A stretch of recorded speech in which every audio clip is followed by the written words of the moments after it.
Kia ora tātou, ngā mai, haere mai, and welcome everybody to our council meeting of Wednesday the 6th of November 2024. We have quite a full agenda today and acknowledge people in the gallery and online. Before we start, I'll just ask the Deputy Mayor if we could open with karakia, please. Tēnā koe, your worship, o tira tēnā koutou katoa, I hui hui mai nei I tēnei ata.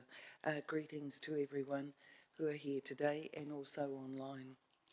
Tū tawa mai I runga, tū tawa mai I raro, tū tawa mai I roto, tū tawa mai I waho. Kia tau ai te mauri tū, te mauri ora, ki te katoa, haumi e, hui e, tae ki e. Tēnā koe, your worship. Kia ora, thank you. All right, just a bit of housekeeping and safety procedures before we get into today's agenda. In the unlikely event of an emergency, we will leave the room via our green signs. We'll evacuate to the assembly area, which is the clock tower, down in the square to Maraehine. In terms of health and safety, non-smoking and vaping building, and you'll need to go outside to do that. An unlikely event of needing a defibrillator, that is located outside the entrance and the customer services on the ground floor, and any incidences, please report those to our committee administration here. To officers, we have a number of people online, so if you could please just mention your name and title in the first instance, and we'll go through to our order of agenda and order of business, and number 2 is around apologies. We have a couple. We have Councillor Rachel Bowen, who's away today, and Councillor Lorna Johnson for late arrival, and Councillor William Wood for early departure. So we've got a trifecta there. I'm quite happy to move those, seconded by the Deputy Mayor, and if there is no comments, we will vote, please.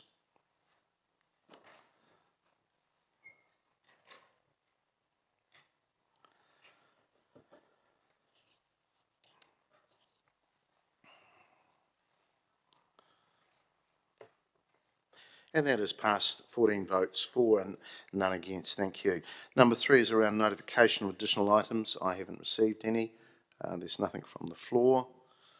Moving on to declarations of interest. Again, I haven't received any notice of those. There's nothing from the table. No.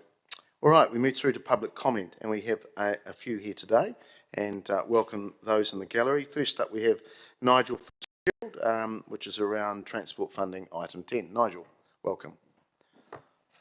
You're well used to the chamber, so it's just flicking on the microphone and you have 3 minutes to speak to us. Thank you. Other side. Yep. Great, thank you. Tēnā koutou katoa.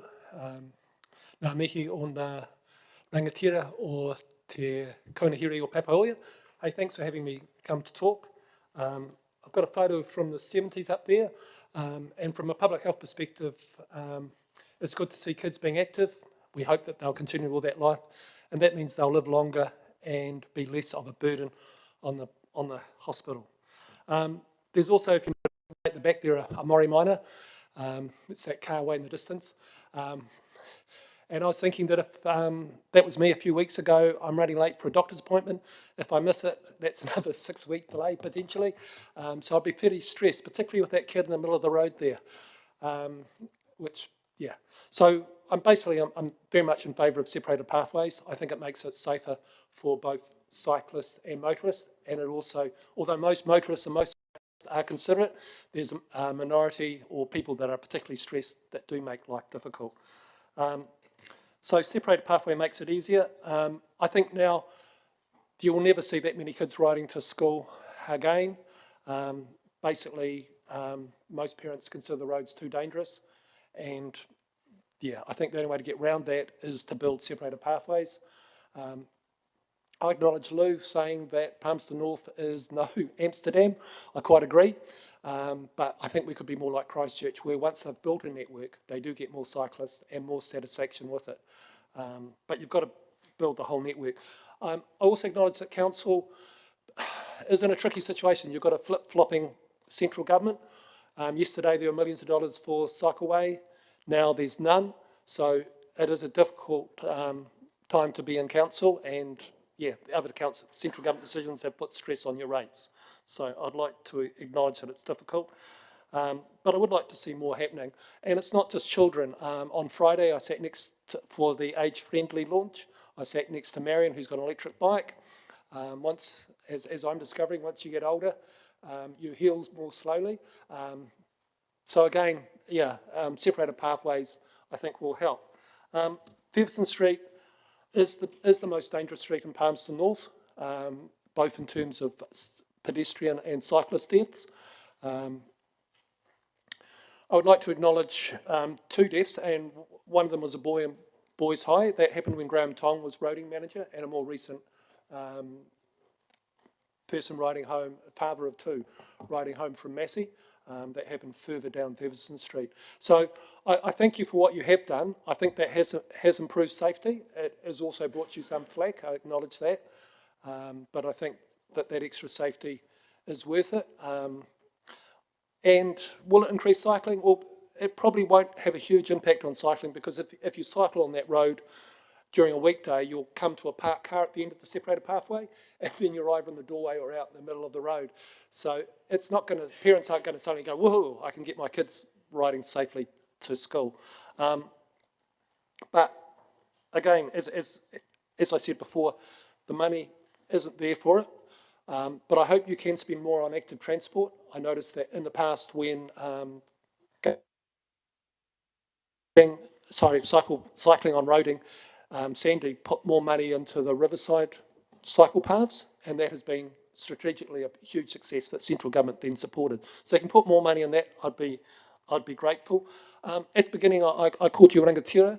As I understand it, tira is the word for weave.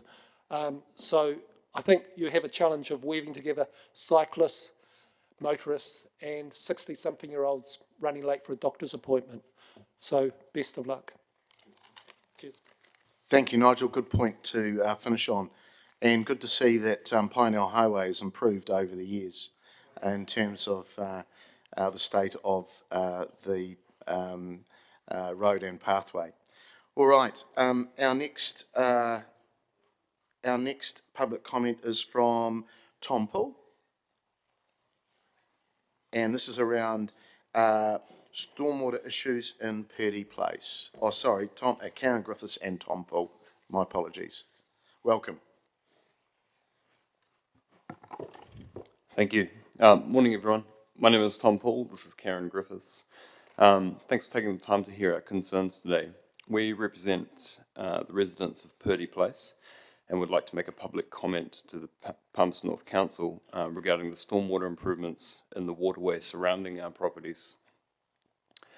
Recently, we learned of a project to improve the stormwater carrying capacity of the waterway between Purdy Place and Julia Wallace Retirement Village. As we understand it, the concept is approved, detailed design is underway, and construction is likely to begin before winter. We consider this to be excellent news. After reading the agenda for this meeting, we have some questions arising which we'd like to bring to the Council. Broadly speaking, the language of item 8 correctly identifies Julia Wallace Retirement Village and Dogwood Way as vulnerable to flooding events related to the waterway.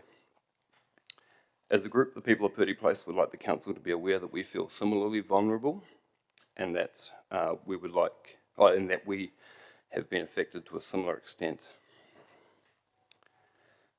We have 2 requests to enable us to ensure the remedial work will stand the test of time and not inadvertently further compromise the safety of our homes.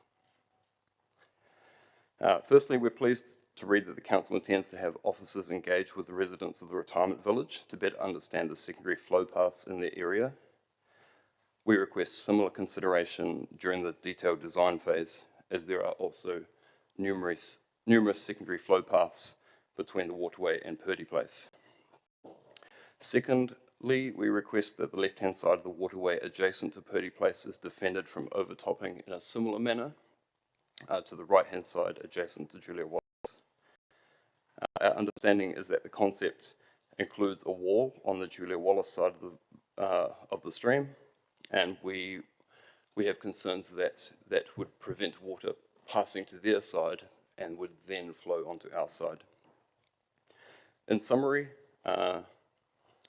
we would like similar consideration to Julia Wallace residents, and we request that the wall, if it is built, to be of a similar height on both sides. Lastly, we would like to thank the council for committing resources to resolve an issue which has a significant impact on our safety and security inside our homes. Thank you. Okay, thank you.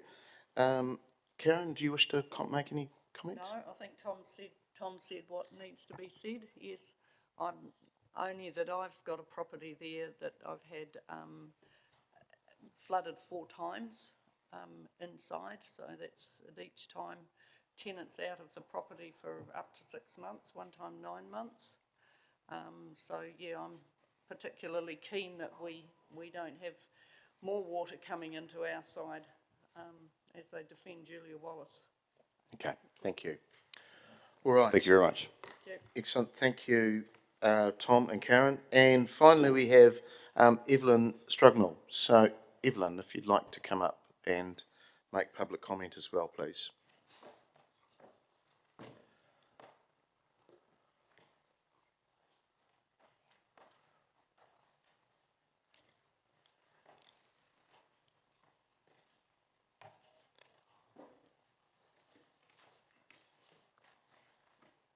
Welcome, Evelyn. Good morning to Your Worship the Mayor, councillors and members of the public. I'd like to go back a little bit. I live in McGregor Street, which has flooded me 3 times so far. And I'd like to go back a few years when the airport, for example, with the park right down the end of McGregor Street, had a natural stream, and the management from the airport in those years decided that it would get covered up, made into a park properly, and they did not pipe it. So cutting the long story short, at Aero Club one Friday night at roast dinner, I happened to say to the manager, you're going to have a flood. And he said, what would you know about it, being a female? And I said, well, I was brought up on a farm, and I'm sorry, but it's got to be done better than that. Sure enough, big heavy rain right down McGregor Street as well. That park flooded. So then they had to redo it again. This is ratepayers' money. They had to redo it again, and now it has a little dam there that takes the water when it's heavy rain. Now, our big problem with us is we live a few doors away from the stream.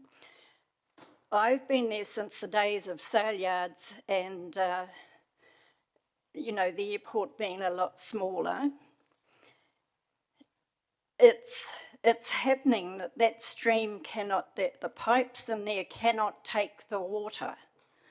What happens is that whenever we get a heavy rain, the rain goes over top of the pipes. It comes flooding down the footpath and about 1 metre on the road this time, and it's like a torrent, and suddenly it's going into people's driveways, and it's not very good, and it's very frightening. And look, we probably had 2 minutes to get stuff up on high ground with this particular flood. And also what happens, it just doesn't give you a chance. It came right up this time, filled our wash house, filled the garage, took away all our cars, including a camper. And it's not a nice thing to go through for a 3rd time.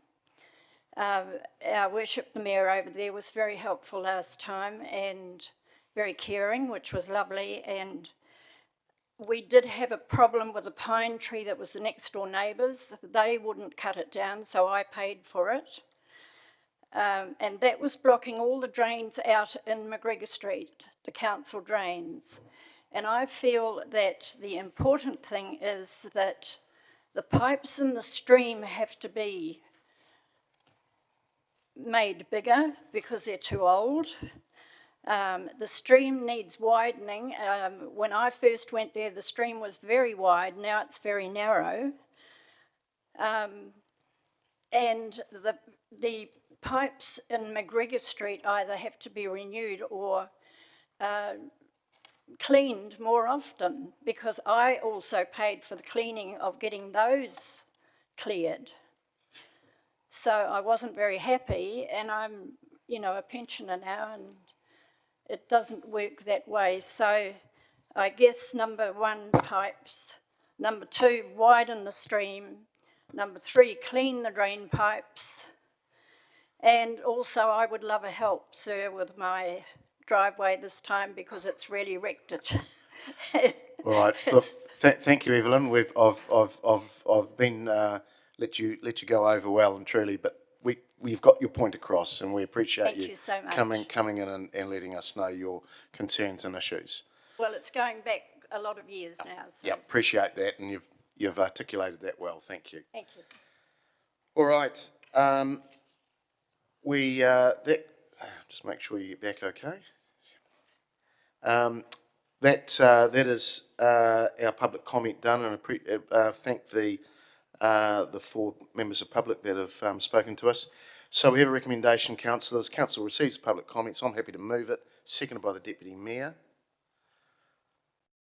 And we will vote, please.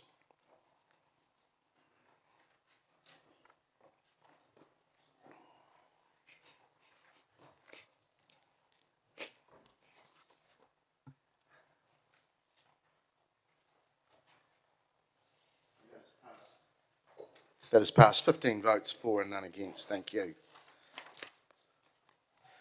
All right. Our number 6 on our order paper is, just briefly, we'd like to pay tribute to a number of people that have passed just recently.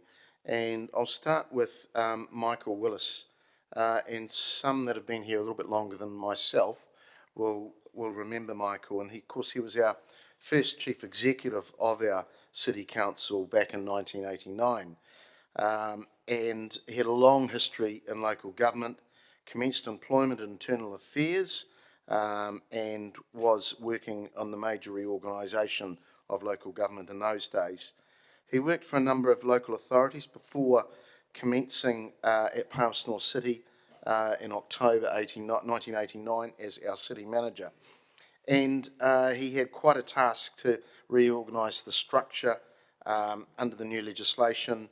And important achievements during his tenure were the refurbishment of the Regent Theatre, and what a wonderful facility we are left with today. The opening of our new city library, again, a wonderful facility. The bringing together of the Science Centre, the Manawatu Museum and Art Gallery as Te Manawa. The creation of CCO trust boards for the Regent, Acacia Birch, the Globe Theatre and Te Manawa. And also the establishment of city enterprises, and it was a business group within council that contracted out maintenance work in quite a volatile market, but that doesn't seem to have changed for us at all today either. Michael concluded his employment in 2021 and subsequently worked over as Chief Executive of Blue Mountains Council in Australia, and then in Surrey Health in the UK, and then back in Australia. His influence extended obviously beyond New Zealand, and he left a significant mark, including Australia and UK local government. Our thoughts at this time are extended to Michael's family, and I understand a number of them are online today from Australia. Also, I'd like to just mention 2 other gentlemen, Baldeep Dillon, who was a well-known City New Zealand Indian businessman who passed away suddenly 2 weeks ago. Baldeep was a big community supporter. He came from an industry that was perhaps seen as a taker, but he gave a huge amount to our community. He was the owner with his family of the Big Barrel liquor outlet, and he had 90 stores throughout New Zealand. and he passed away suddenly. So our thoughts are with his brother Lali and their family. Also Roger Clausen, who's well known to all of us, and after a short illness also passed away a couple of weeks ago at the hospice. And he was a well-known farmer in the Manawatu, renowned farmer indeed, Rotarian. Amazingly, when looking up a bit of a bio on Roger, I didn't realise that he was quite a significant rugby player and played for Manawatu in a very, very strong era. He was a trustee of a number of organisations and probably best known for Ahanui Hospice and the many hundreds of thousands of dollars that he raised, motorcycling, ironically, across different countries. And he will be remembered fondly for his contribution, not only to the Manawatu and a number of organisations, but also to the city. So if we could just stand for a couple of moments, please, for a tribute.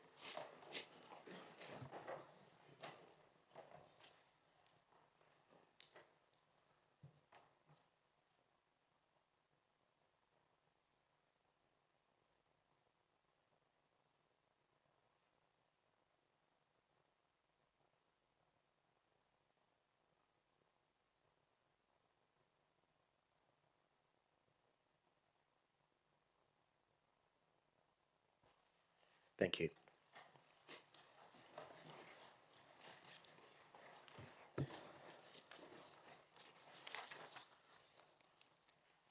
All right, we'll now look to a presentation, and this is around same subject, which we've just come from, is around flooding in the Milson area, and this is around Julia Wallace Retirement Village. And we have Libby Goss and a number of residents here from Julia Wallace Retirement Village. Libby, would you like to come up and speak to us, please? And anybody else that wishes to come to the table.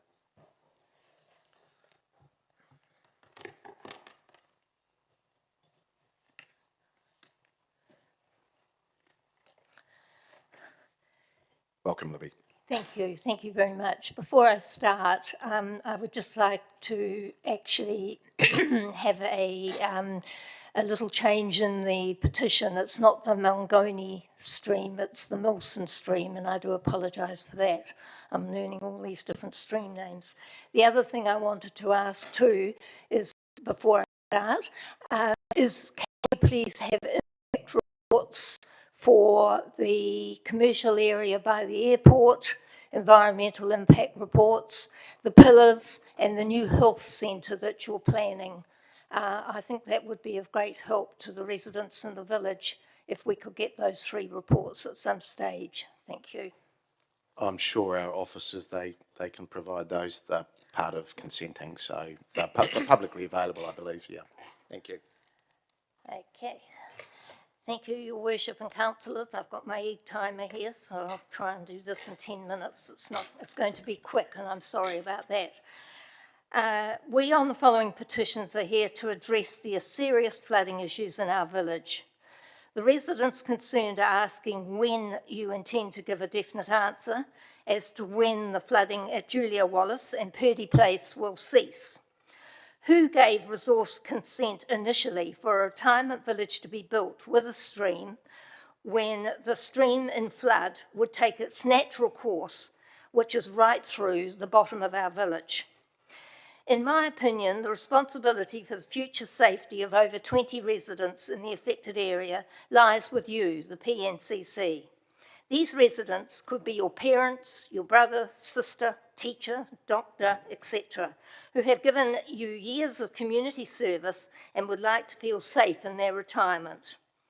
A portion of communication from PNCC response 2 weeks ago. PNCC have recently been in contact to advise they have been completing a further review and modelling and working on localised initiatives to reduce the flooding risk in high rainfall events. They further advise they are progressing conceptual design and be in touch this financial year with more models. This is a tantamount to a person arriving in ED with a heart attack. The doctors decide to check on the patient's general health first, then to test, and wait for test results to come back next week or next month. The statement doesn't say anything. It is our belief that most councils have a contingency fund and government emergency funding. We would ask this be implemented for immediate emergency action on the Milson Stream management to avoid further flooding in this village with climate change. It was advised before our retirement village was built, there was an open culvert running to Milson Line and Purdy Place residents did not get flooded. Has the council given thought to reinventing this process and maybe covering it with some walk-on mesh? The infrastructure layout of pipes is of little interest to most 70 to 100-year-old residents. We want solutions now. 8 years has been too long to wait since the first flood. We pay our rates to you, the PNCC and Horizons, to protect us. History of the floods. I have been informed that Purdy Place has been flooded 4 times. I have a record of 3 floods at Julia Wallace, and maybe the 4th was when I was informed the creek was 30 centimetres away from flooding our village on the 8th of July 2023. I hear the council have accepted responsibility and paid for insurance claims for those affected in Purdy Place after each flood. We are not keen to see our insurance rates increase due to future flooding events. Julia Wallace floods on the 5th of May 2016. I have little knowledge of the consequences as I did not reside in the village, but I was told there had been a flood in the estate and my spare bedroom wardrobe had been flooded. 13th of December 2021, nighttime flood. I heard yelling from residents at Purdy Place. They were flooding. Rang 111 after informing Julia Wallace. The force was so intense, a 2-panel area fence blew off behind the pillars and facing villas 78, 79 and 80. These villas were completely flooded and had to be refitted and relined over a 6 period. We note there is a nib running the length behind the fence dividing Julia Wallace and the pillars. This diverts the flood waters towards 78, 79 and 80. The residents of those 3 villas were sent to relatives or motels and came to Julia Wallace daily for rat testing and lunchtime meals during COVID. The occupants of Villa 93, where the flood waters turned sharply, were sent to a motel for 6 weeks with similar treatment as above, while their bedroom was completely refurbished. A confronting and hideous experience for those residents. One lady was unable to be roused on the night, as did not have her hearing aids in when she went to sleep. No response to phone ringing or knocking on her door. She was shocked to wake to find the maintenance man beside her bed after they procured the keys. The then resident of Villa 79, who has sent me many photos, died of unknown circumstances a few weeks after this flood. Residents were sent to the Copthorne for bed and breakfast with the threat of more rain in the evening.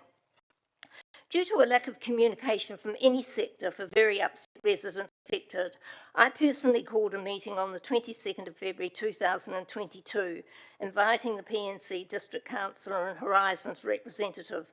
The theatre in the Julia Wallace was filled to capacity and overflowing with concerned residents.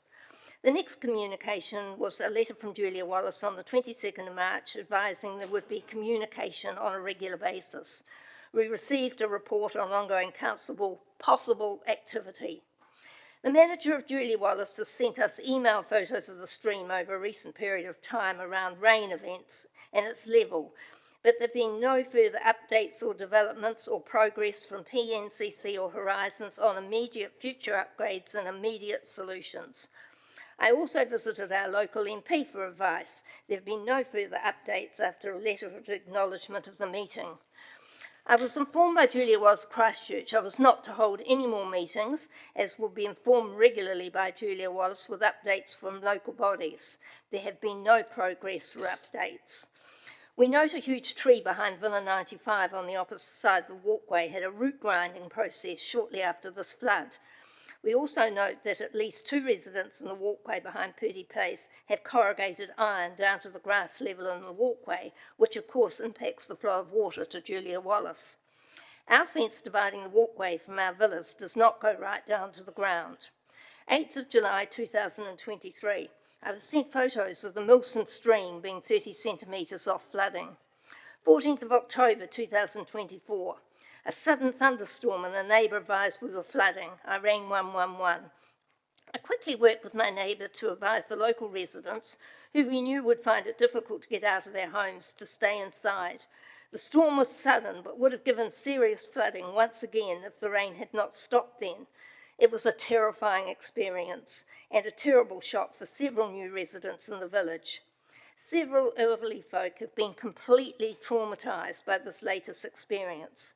They have expressed that they do not want to relive this in future under any circumstances. Of huge concern is your report of the 6th of November by Mike Moynihan for the Council of a flood on the 18th and 19th of August this year. We did not have that flood. This inaccurate reporting is very concerning.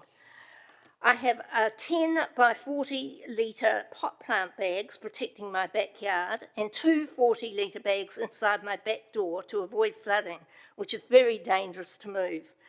This did protect me slightly in the last flood, but there was still water on my back deck halfway to the door. The force of the flood water was terrifying. Sandbags were delivered and sat outside the villa on one occasion, when threatened weather was forecast. We were told not to touch them. We haven't seen them since. I have provided photos of the flood instances for your information and observation. As has been recently published in a newspaper article, the waterways in the PNCC area are polluted. We have no knowledge of the effect of our vegetable and herb gardens and lawns of the pollution of our properties with residue left after every flood. Terrified residents in the area are trying to lift furniture and ringing me when threatening rainfalls prevail.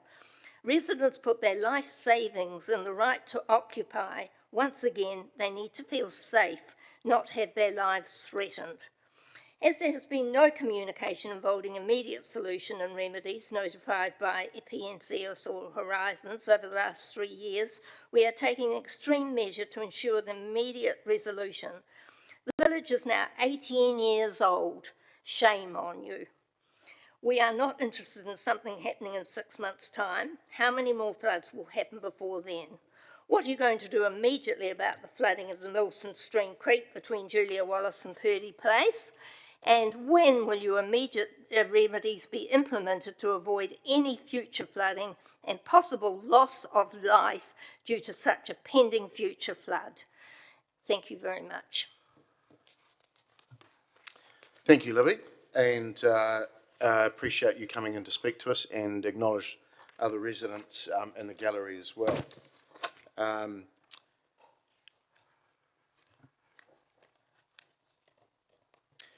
Okay, what we might do, councillors, because we've got an officer report to some of this, perhaps I'll take any questions first. Councillor Johnson.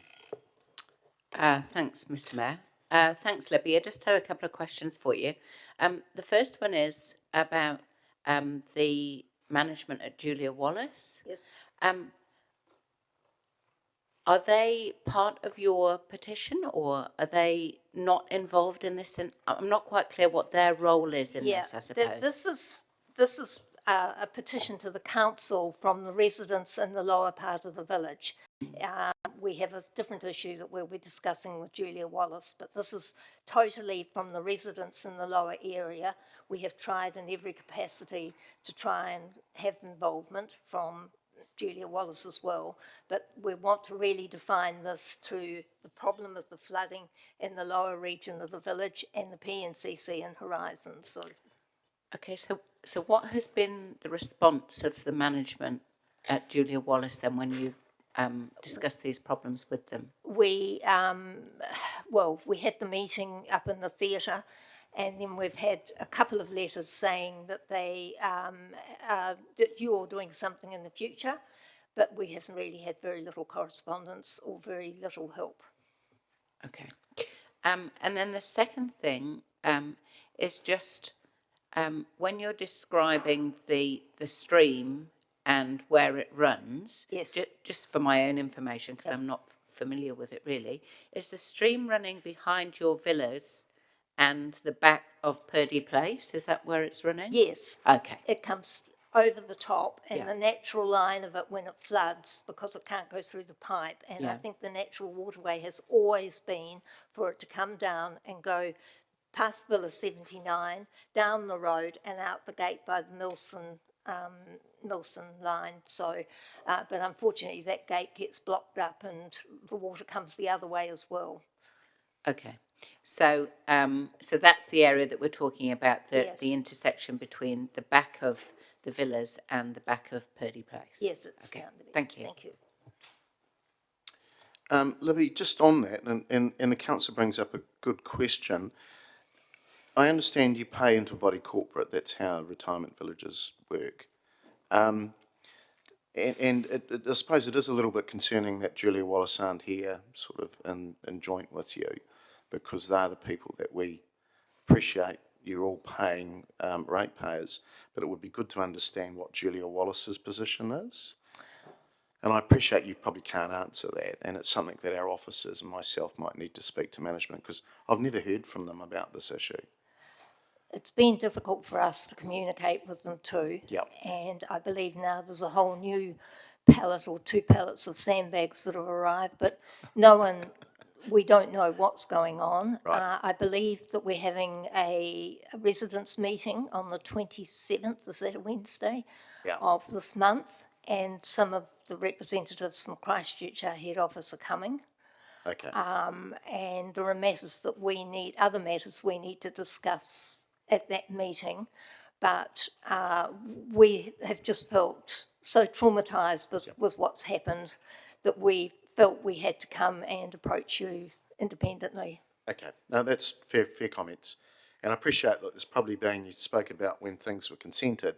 My former neighbour was in one of those units many years ago, and there's a huge amount more now of extra paving, concrete and everything on the ground, bearing in mind that people don't want to do lots of lawns when they're a little bit older.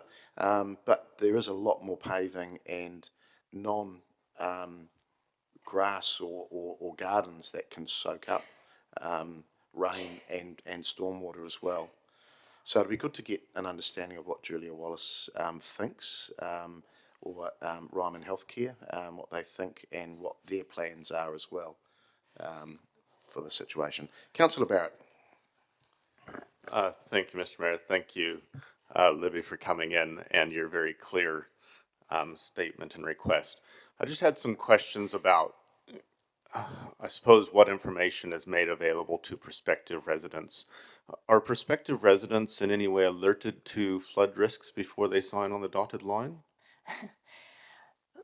I didn't really want to comment on this because this is a completely separate issue, but I think I will. There are probably over 20 people in the village who were not told there'd been a previous flood when they went into the village. Thank you. And I'm only talking from a real estate agent's point of view because I was one for 7 years and I've had to disclose everything. So, but that unfortunately has been one of the major issues. Thank you for that further clarification. My second and final question, I think you were in the room when the residents from Purdy Place spoke, and they were concerned about if any works were done to protect or defend Julia Wallace that might exacerbate Purdy Place. And I just wondered, from your point of view, would you want to see a solution that both defends Julia Wallace and Purdy Place? Of course. The stream runs down between us both. There are children that live there, there are families that live there. I should think their trauma was just about as high as it is for us. No one wants to see homes flooded and people impacted with something that could be major. And I just don't know in the next 6 months what's going to happen. This very big flood we had was the 31st of December, and that was horrific. And we can't tell with climate change when the next one's going to be. Indeed, points well made. Thank you, Mr. Mayor. Councillor Harpeder. Thank you very much for speaking to us today. Just one question. Have you spoken with Horizons? You talked about it in your... Not since I had the meeting, because I was told by Julia Wallace that I was not allowed to communicate on that level. The only reason that I held that meeting is because previously I was a district councillor in Masterton for 2 terms, so I felt I should just take that step and do that and have that meeting because I felt the residents would be helped by that. But no, we've had no contact from Horizons. Okay, thank you, Mr Mayor. Councillor Wood. Thank you, Mr Mayor. Hello, over here. Just one question from me regarding the officer's paper that's coming next. I don't know if you've been afforded a chance to read it, but it mentions in there that the design will be complete in January 25, so about 2.5 months away, and then work will begin immediately after that. So I take that to be in the next 3 to 4 months, work will be happening to alleviate this issue. I hear your comments that you want an immediate solution, but is that a reasonable solution in your eyes? I'm here to act on behalf of the people that live in the lower part of the village, and where keys have to be obtained from the main office to get into some of those homes. In the fact of a very bad flood, I'm just hoping that we are able to get everybody out of every home. A lot of people are incapacitated as well. I just want to know that there might be something that could be done prior to that to save lives of those people who live in that lower portion. I don't want to see anybody die. Of course. Thank you. Thank you, Mr Mayor. Councillor Arnott. Thank you, Mr Mayor. Chamber, good morning. Thank you. Did you say that your villa had been flooded? My villa, I was not told that there'd been a flood previously in my villa, and it was flooded in my spare bedroom back wardrobe. Okay, thank you. I've spent many an hour at Yeah. your establishment visiting my Aunt Betty, so I even helped her lift furniture at one stage. Thank you. We had a case the other day of somebody down near the gate, and they're really elderly people, and they're absolutely traumatised, and they're trying to lift their furniture up. Every time it rains, they're trying to lift furniture up so that it's out of the way. I mean, they can't do that. They're incapacitated. Yeah. All right. Thank you, Libby. That's questions done. Appreciate you, excuse me, coming in and speaking to us. So we have a recommendation, councillors, that council receive the petition for information. I'm happy to move it, seconded by the Deputy Mayor. I'd just make a comment that we're going to get the officer's report next, so if you've got any sort of commentary, perhaps just leave it till after that. Okay, we will vote, please.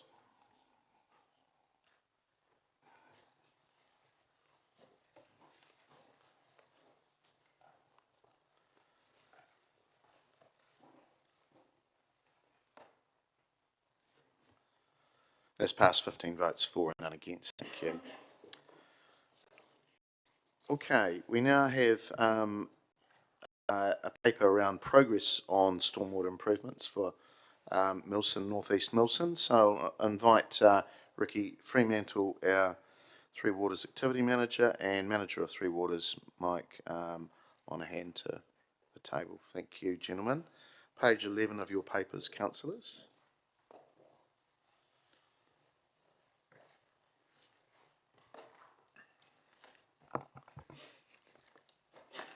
Tēnā koutou katoa, ko Mike Monahan, te kawingwa. Good morning, Your Worship and councillors. Yes, so we've brought this memorandum for elected members today just to give you a brief on where we are up to with the progress around some of those upgrades to the stormwater system in that Milson area. We will take the paper as read. It's only a short paper, but it does give you some background on the modelling that's been done, some of the pressures around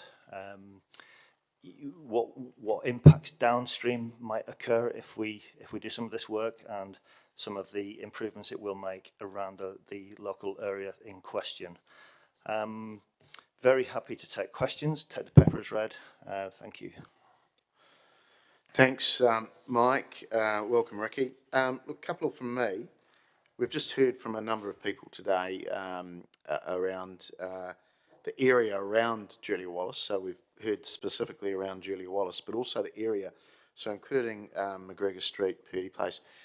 If these city improvements, and councillors will know there's a huge amount of work going on with Horizons around the Mangoni. And are they working on the Milson Stream as well? Do you know? I haven't got that information, sorry. Okay. Your Worship. Could we get an understanding what they're doing with the tributary off the Mangoni as well? Because I think that's quite important at a localised level.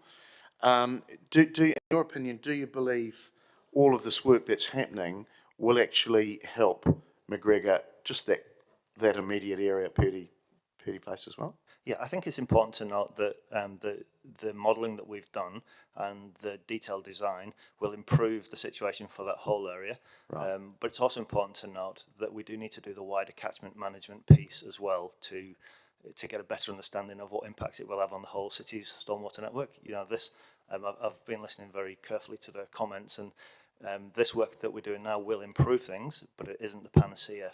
You know, we will still get large events that will cause problems. Okay. And what about neighbouring properties? Like, there's been some commentary around the pillars, and I've seen some of the photos. And of course, without speaking ill of former developers, but there was some issues with that property. Is there an ongoing issue with that property and where that stormwater goes? The speakers this morning talked about overland flow paths and the original alignment of the Milson Stream, and that's actually quite accurate. You know, the water will try and find its way through its original course, and that is what an overland flow path is defined as. So we do need to work with the Julia Wallace developers to understand what restrictions there may be to some of those overland flow paths. Okay, all right. All right, a number of people want to speak, so I'll go to my colleagues. Councillor Johnson. Thanks, Mr. Mayor. Thanks, Mike. So there was a comment made about why the consent was allowed for this development in this place. Have you got any reflections on that? I think it was 15 years ago, so it was long before my involvement in this, but I do wonder whether I might be able to pass over to Jeff to see if he's got a comment on that, if that's okay. Jeff Baker.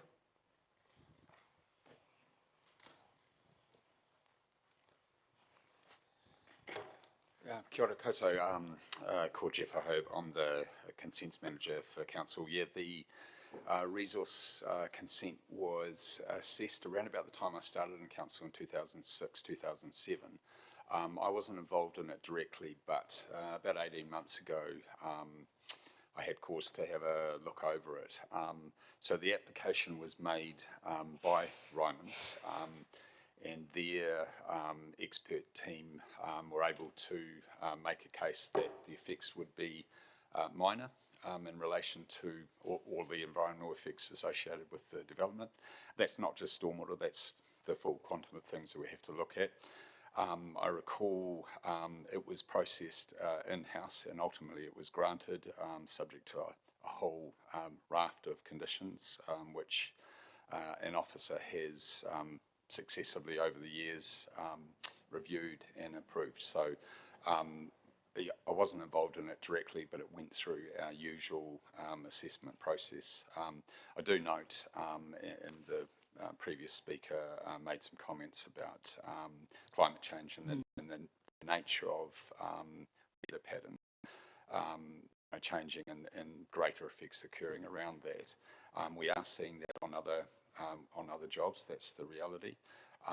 And just in terms of the consent assessment process that would have occurred at that time, independent experts on behalf of Ryman, such as stormwater engineers, would have made the case based on the proposed plans at the time, just like council would have properly assessed that at the time. So I can't speak exactly for the scenario at the moment, but it went through a proper process. Okay, thank you. That's helpful. So, you know, you've mentioned that perhaps things have changed in terms of rainfall because of climate change. There has been other development in the area since. Does that have a sort of a cumulative effect on the stormwater issues? I mean, yes, it does, and there's a limit to where I can stop and start in terms of comment on that. In terms of my role is ultimately as a planning manager, but certainly for all assessments that are undertaken on developments, stormwater engineers contemplate existing scenarios. They also contemplate future states, and they do consider all of the things that, for example, the Mayor raised around greater stormwater runoff and those sort of things that affect stormwater patterns. So those were considered, because I can recall seeing reports around that. Yeah. Okay, thank you. I've got another question on the risk, which is probably to Mike, I think. Thanks, Jeff. So Mike, the residents have expressed concern that people's lives might be at risk from flooding. Have we got any modelling for sort of worst case scenario for flooding in that area? Are you able to give them any kind of reassurance around what the risk is? I mean, accepting that damage to property is also undesirable, but still, you know, what kind of a risk are we talking about here? So we certainly have our stormwater models that do run that 1 in 10, 1 in 20 year scenarios. So we will, I don't have that in front of me, Councillor, but I will be able to get that information and we can have that conversation with the residents. So would it be right to say that there's the potential for lives being at risk in a bad flood there? I mean, is that a realistic risk that people should be concerned about, or is that perhaps a lot less likely? I'm just keen to understand what we're talking about here. Through the chair, I'm not sure if I've qualified to answer about people's lives being at risk at this moment, but I would suggest in any flood event, you know, safety needs to be the first concern. Okay, I'll leave it there. Thanks. Councillor Wood. Thanks, Mr. Mayor. Thanks, team. Two questions from me, and one's possibly a simple one that everybody else already knows the answer to, but I thought Horizons was responsible for managing stream flows throughout the Horizons region. So I'm just interested as to why this is our responsibility, not theirs.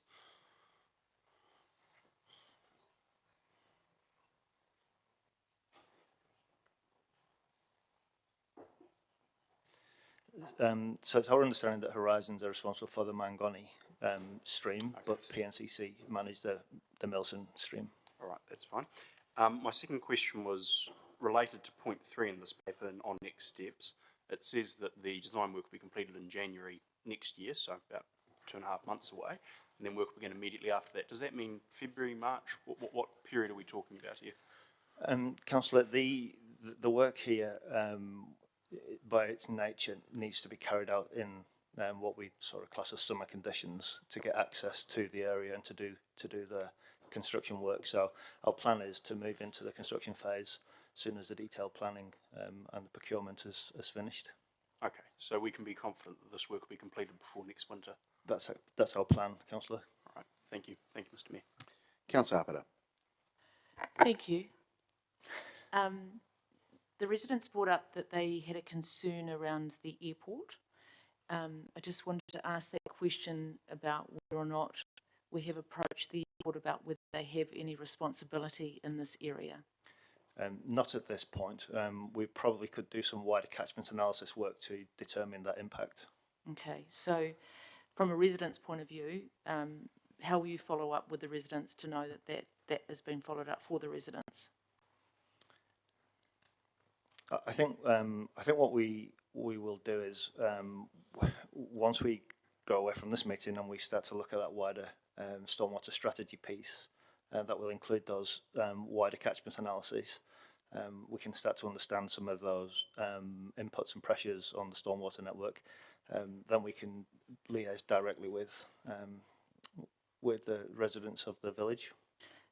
And the wider area, not just the village? I think we'll probably need to go away and have a bit of a comms consideration for that, you know, bring our comms manager into some of those wider comms pieces. So do you need a motion to set up a communication, or will you do that yourselves?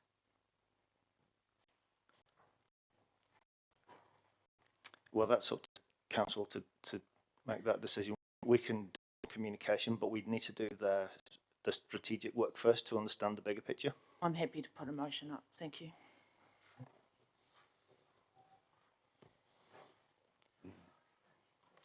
Councillor Hancock.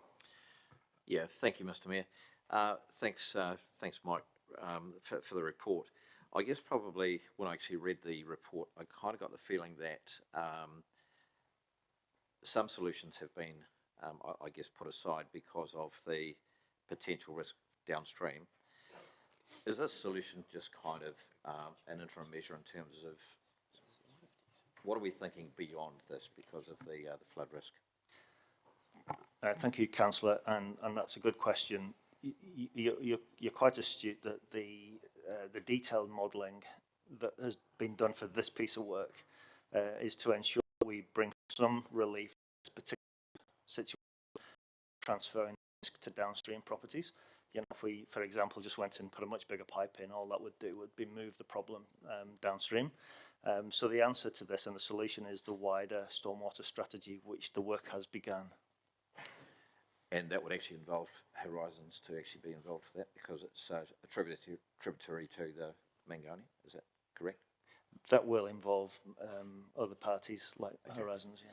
Thank you. And just a very quick question, just in terms of a comment was made around fencing, perhaps exacerbating the flood risk. Has there been any discussions with the neighbourhood and people that live in the area, Rymans, etc., around the impact of fencing and the impact on flooding? That's been highlighted in our next steps, is to engage with Ryman and the owners of the village to talk about any potential blockages to those overland flow paths. Great, thank you, Mike. Mr. Mayor. Councillor Zabellan.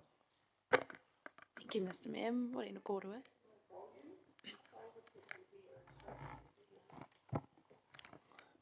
Yes, we're turning it up for you. Can you hear me now? Good, thank you. Morena Kōrua. I've some questions about the specific nature of the work that we are undertaking. I've just been having a look at the map and I understand that the strip of land that we're looking at has a stormwater pipe under it currently, but the top third is an open stormwater channel. That's how I'm interpreting the key. Is that correct? Yes, that is correct. I mean, whether Ricky would be keen to comment on the physical works that we'll be doing for that swale? Ricky Fremantle, Three Water Activities Manager. So the plan is based on the modelling. We've got several iterations done for the modelling, which shows the wider catchment impact both upstream and downstream. And the idea is to actually try and accommodate some more of the stormwater flow directly into the existing network without creating issues downstream potentially. So it means some earthworks, some connecting of pipes, some intake structures, and a low wall effectively. Thank you. So there is mention in the report that there's a DN 600 pipe with getting a small modification. What kind of modification would that be? It's very small. We're going to just connect that to the main network. So that exists in Milson Line. Yeah. Oh, thank you. That's awesome. And the nature of the swale. So the swale work that we're doing, is that relating to the open channel bit at the top of that strip, or are we extending the swale work? There currently is a drain that then goes into a pipe. And so a swale is a bit of a term that is a bit difficult in that it's trying to emulate what the stream used to do. Yes. Pardon me. So the reality is that the swale will provide some balance between being an open channel and a pipe. So when the open channel is full and the pipe is full, it'll flow down the swale. Normally be dry, normally be walkable. Yep. Excellent, thank you. And does that just relate to the gradient of the swale in terms of how much? You won't even see the gradient, it'll be very flat. The hydraulic grade through that area is very flat. Yeah. Right, thank you. And question as well is the along the side of the retirement village. Correct.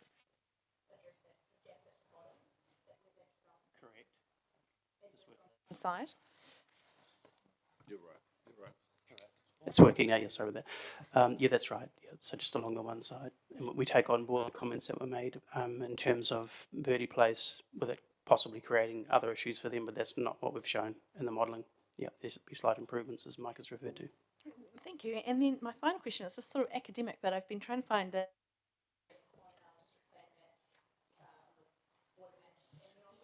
and I've not been able to find it as a visual cue on the map. I'm just wondering, do you know why that is? Yeah, there's a legacy issue there. So effectively, the part of the wider strategy that Mike's talked about will involve actually going through and making sure these streams are named correctly, because there's upper and lower sections with different, and you're correct, it's not actually very clear for the public. We're gonna look at that. Thanks very much. That's all from me, Mr. Mayor. Finally got it. Councillors, can I just get you to speak into your microphones, because it is a bit muffled. I couldn't hear you, Councillor, so I'm sure people in the gallery can't either. So please speak into your microphone.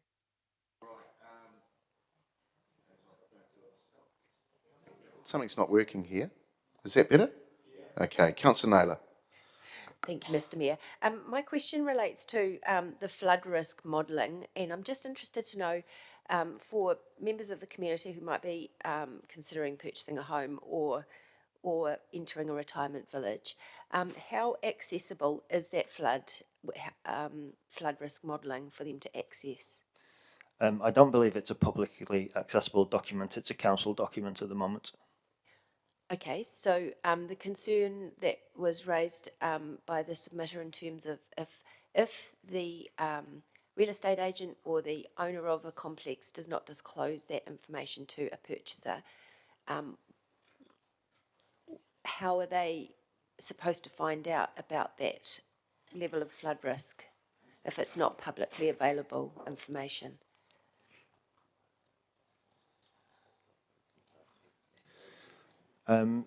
Through the chair, I wonder whether we might need to take some legal advice on that question. Councillor, I'd suggest that information that we hold would be provided in a LIM report. So that goes through the process of going around the organisation, and where there has been a situation that councillor are aware of, it will be provided, will be noted with the opportunity to receive further information if requested. Okay, thank you. Can I just add to that? I think I've got a bit of value that will also help some of the submitters. We don't provide flood maps as a council. The regional council does, so theirs are visible on the net. But part of the future strategy that Mike's referred to, we will be talking through that, because there is some benefit or there's also some negatives too, but to be able to actually view some of that flood mapping. So we do have the models ourselves in-house, but we don't have them for public viewing. Okay, thank you. Councillor Barrett. Thank you, Mr. Mayor. Thanks, gentlemen, for your report. A few questions. Just in terms of the existing network, how often do we go right through that to ensure there's no blockages? We do have regular maintenance inspections, but councils will appreciate it's a large network, and we target certain parts of that network with things like CCTV inspections. I think our maintenance target is maybe 3 to 4 kilometres a year of inspections, but on a large network, it would be difficult to get around the whole network. So for an area like the Milson Stream catchment area, how frequently is that inspected? Yeah. So the higher the risk of the network, then is on a criticality basis. So we would do that more frequently. I don't have the return for you on that number off the top of my head. And after a significant event, is there kind of a post-event not investigation, but check to make sure that the network hasn't been damaged, that it's retained function? Yes, and to add to that, we often can get some pre-warning for heavy rain events, and the team will go out and do some proactive inspections of some of our stormwater open channels and grates to make sure that they are running clear as well. So yes, both pre and post inspections will be done. Great, thank you. I guess my next question has been somewhat asked by Councillor Naylor, but if council knows of prospective risks and residents aren't informed of those risks, where does the liability ultimately sit for those risks? Councillor, through the chair, I'm not sure if I'm qualified to answer that question. I'll just ask legal to respond? I think she's already responded, but we'll do it again.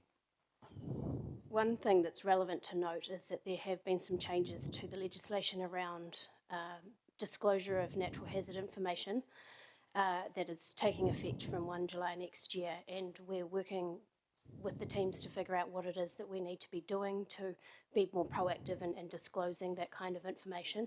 A lot of it sits with Horizons in terms of water situations like this, but this is a piece that we're all looking into to make sure that we're compliant with those disclosure requirements for next year. Great, thank you. Finally, just around Milson Stream that doesn't appear on maps. What is the actual catchment of that stream, and how much of that catchment is land that we control through the airport company or in other ways? I can probably answer the first part of the question. It's quite a large catchment that goes as far as the Kelvin Grove zone and the Linklater area, feeds that whole catchment. Not sure if I can answer the second part of your question. No, sorry. Great. All right, we'll leave it there. Thank you, Mr. Mayor. Councillor Fitzgerald. Thanks, Mr. Mayor. Thanks, guys. Couple of questions from me. If I'm standing on Milson Line facing Purdy Place and Julia Wallace, when you're referring to downstream, am I left towards Fielding or right towards City?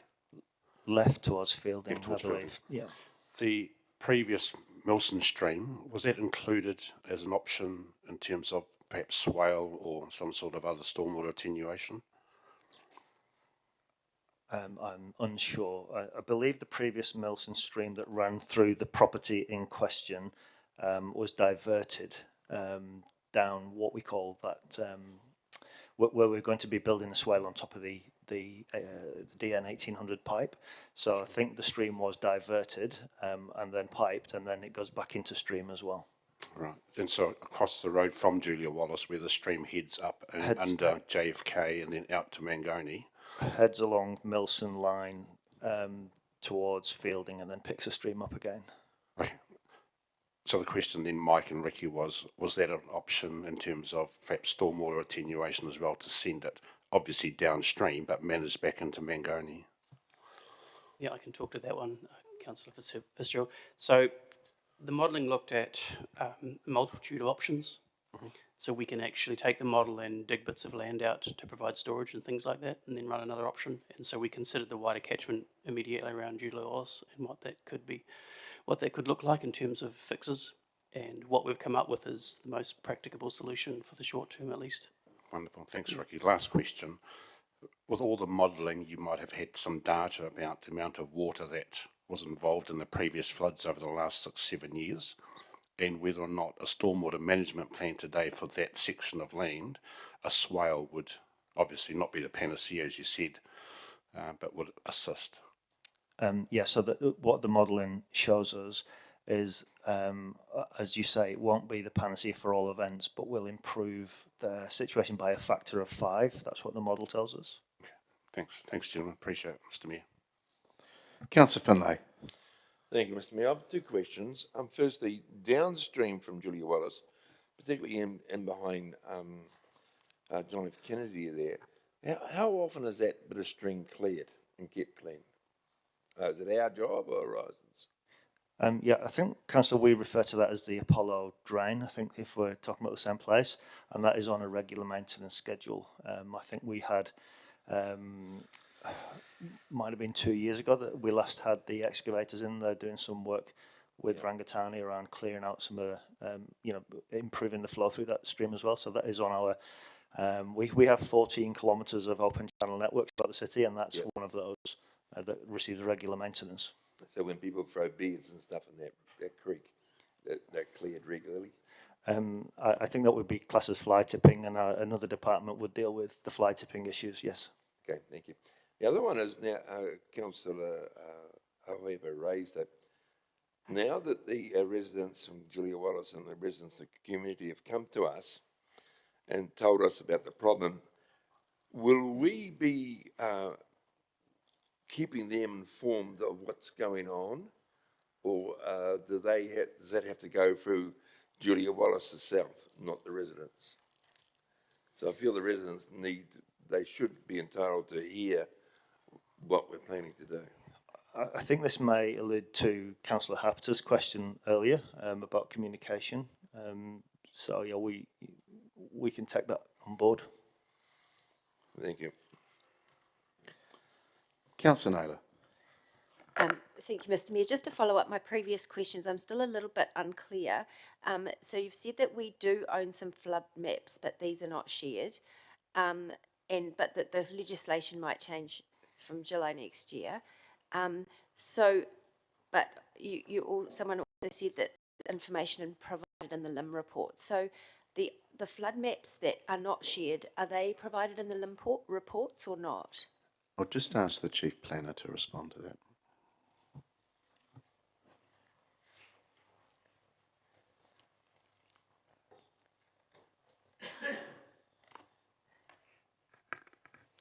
Yes, through you, Mr. Mayor. David Murphy, General Manager, Strategic Planning. There was a Part 2 report that the Council considered 4 years ago.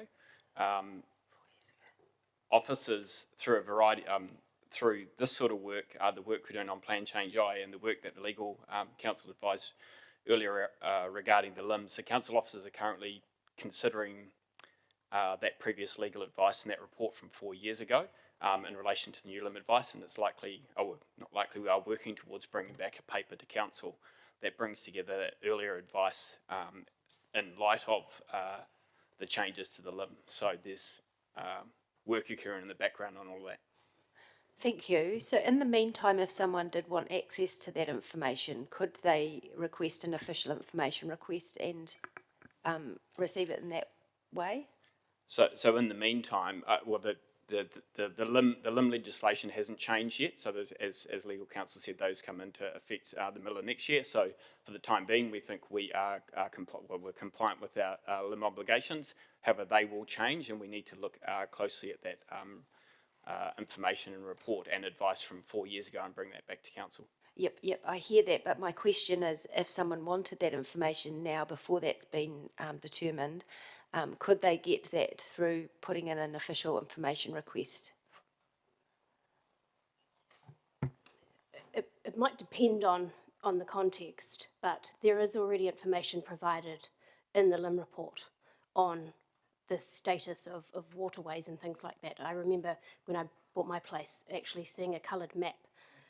So there is a level of information that's already provided. I think that this report that the Chief Planner is referring to goes a little bit further than that and might be a little bit more current than perhaps what we had before. So there is nothing stopping somebody actually asking for that information, but we would be looking at it on a kind of a case-by-case basis before we sort of transferred it all over into the LIM system. And is that information available to developers? Well, everyone would be treated the same way. Okay, thank you. Councillor Wood. Thank you, Mr. Mayor. Sorry about this, but in answer to one of the other questions, Mike, you said that the works being done would improve the stream by a factor of 5. What is that factor of 5 what? Does that mean it's 5 times less likely to flood, or is it a factor of 80 out of 100 and this will mean it's a 75 out of 100 risk of flooding? What does that mean?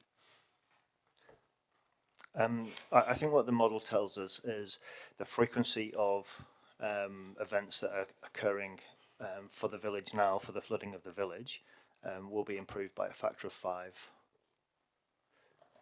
Sorry if I'm being dense, but So if it's a 1 in 2 year ARI, it would improve it to a 1 in 10 year ARI. Right. Thank you, Mr. Mayor. All right. That's questions. Thank you, Ricky. Thank you, Mike. So we've got, we'll treat the second one separately. We'll do number 2 first, because number 1 is really accepting the report. And number 2 is around the council provide regular communication updates to affected residents through the completion of physical works. That's moved by you, Councillor Harper, and seconded by Councillor Dennison. Do you wish to speak to that? Councillor. Basically, this is just from a request from the residents to get more communication about the project, and it's more around those that are not at Julia Wallace, it's the other residents that are at the surrounding area. So that's what probably my concern is. So basically it's just giving them more regular communication. And I did ask the officer, and he did ask that we put something forward. So that's all I'm doing, is putting something forward. I hope you support it. It's not controversial. It's just trying to get more communication to everybody that is affected by this work. Thank you. Okay. Look, I don't have a problem with it. I think it's pretty well business as usual. I would have thought we don't need a resolution to do this, because our officers should be doing this as normal course of business, but it seems some of us need to put it in there, but I'm not anti it either, so I'll support it just to make sure that things keep happening. As I said to the residents, my door's open as the Mayor, as other elected members are as well. I'd have to say some of the stuff I haven't heard before, so it's been enlightening for me, and I normally have a reasonably good finger on the pulse there, so it's been interesting to hear. Okay, if there's no other comments, you don't need to write a reply, Councillor. Thank you. We'll vote on number 2 only first.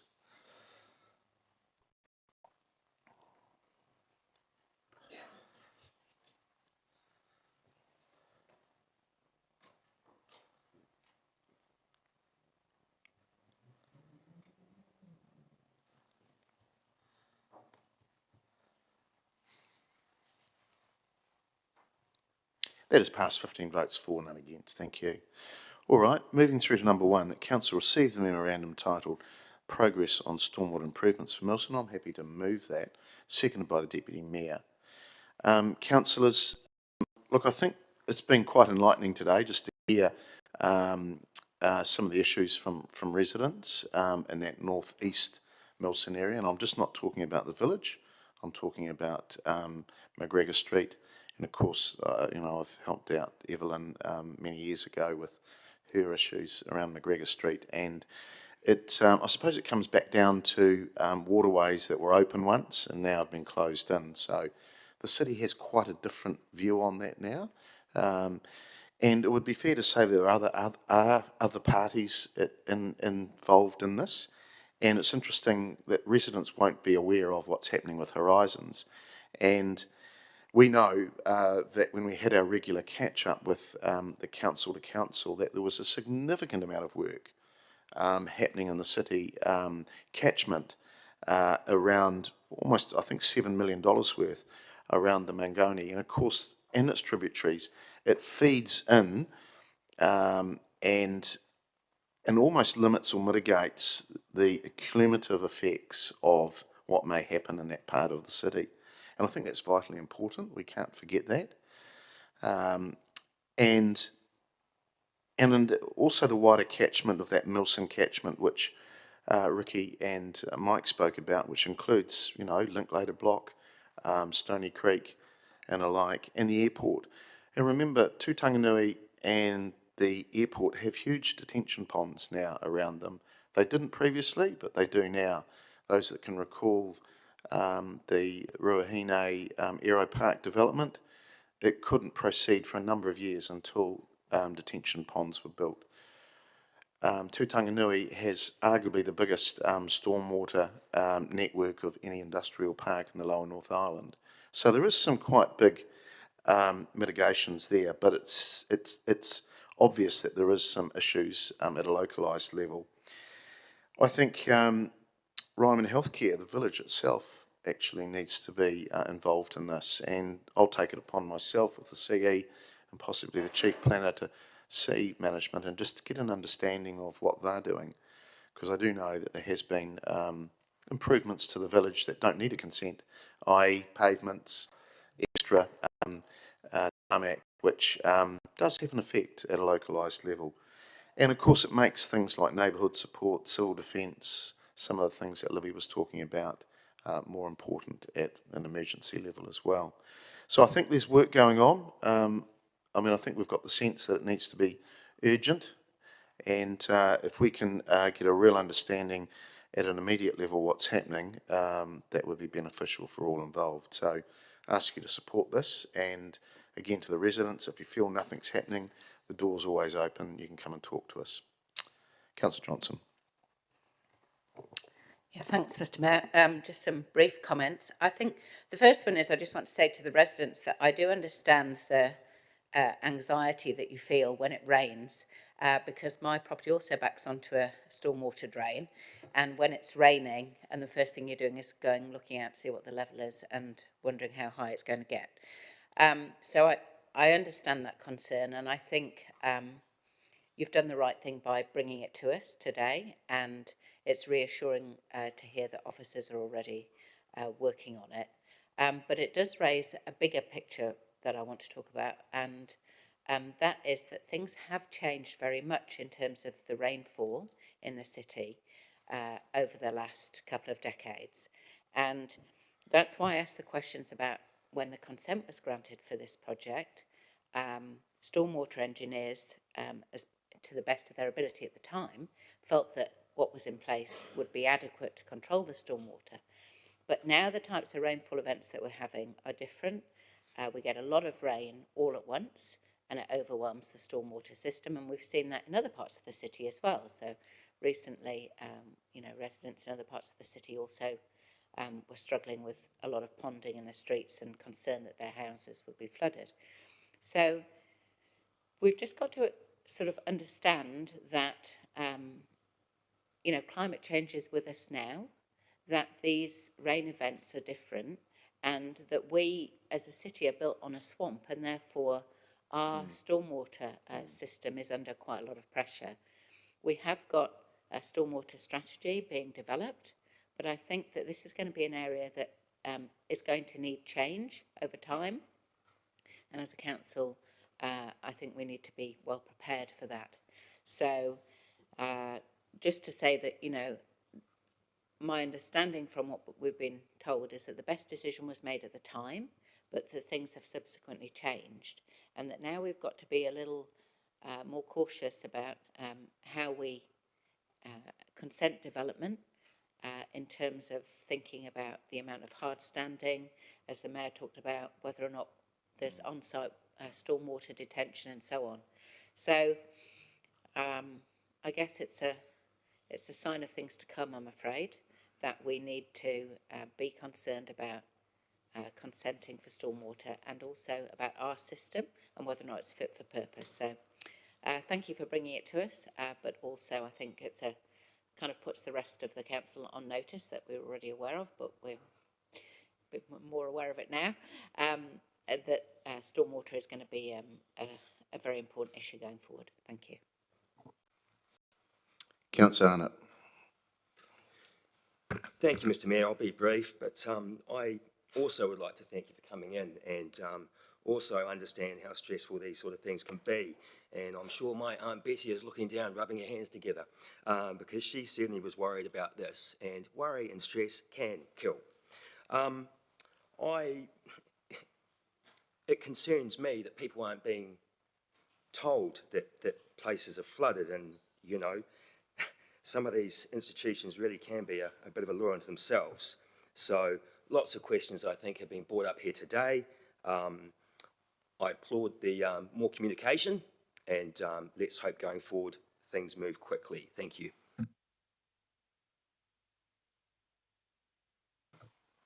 Councillor Ballin. Thank you, Mr. Mayor. I did just want to touch very briefly on that point of disclosure, because it does hark back to some conversations we've had recently about the hazards of disclosing information now versus after the fact. It's really pertinent and impactful to hear from the residents about the fear that they have for their lives, whereas the discussions that we had previously was more about fear of impacts on property values. I think that can sound a little dramatic if you hear people are fearing for their lives, but you need only look at Valencia, where 211 people died. Many of them were seniors who were found trapped in their homes and they were unable to escape. That is an extremely recent event, just a fortnight ago, I think.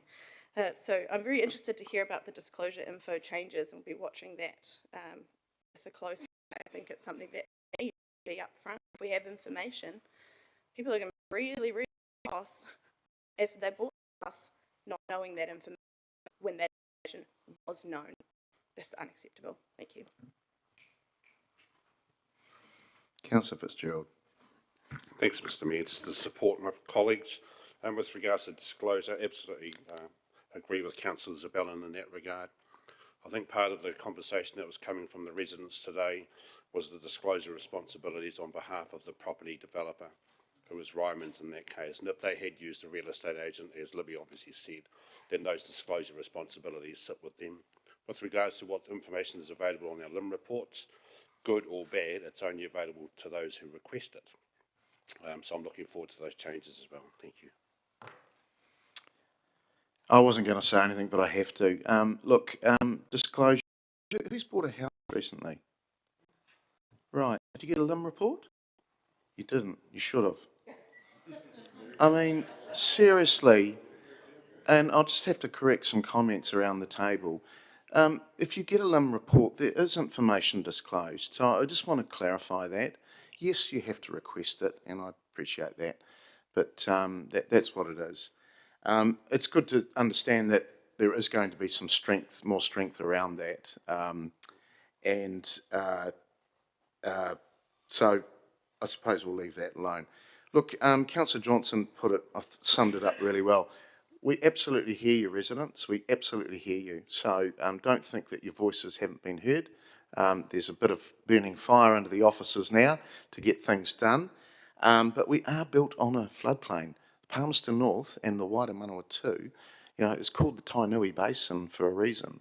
And things, as other councillors have commented, climate change is, those rain events become more pronounced now.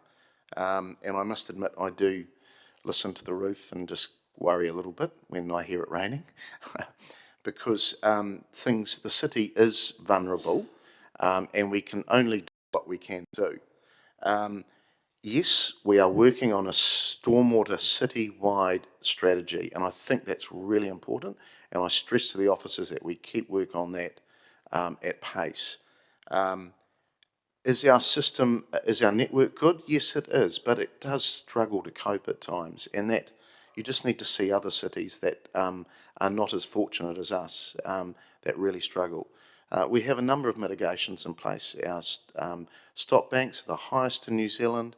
We have a regional council that has invested in flood mitigation. We have engineering around the Mangoni floodgates through to the Motua floodgates, and it's all a catchment as well. Localised, we need to do it well, and I think the officers summed that up, where just putting in a bigger pipe may just move the problem down to the next suburb. So we just have to be a little bit careful. What we do absolutely helps everybody, but just doesn't move the problem down the road. So look, I'm happy that we've got some urgency around it. So your voices have been heard, residents. To my colleagues, I think we've got to ensure that we do keep a bit of an eye on this. And I think we're treating it with the utmost respect and urgency as well. So I'll ask you to vote, please.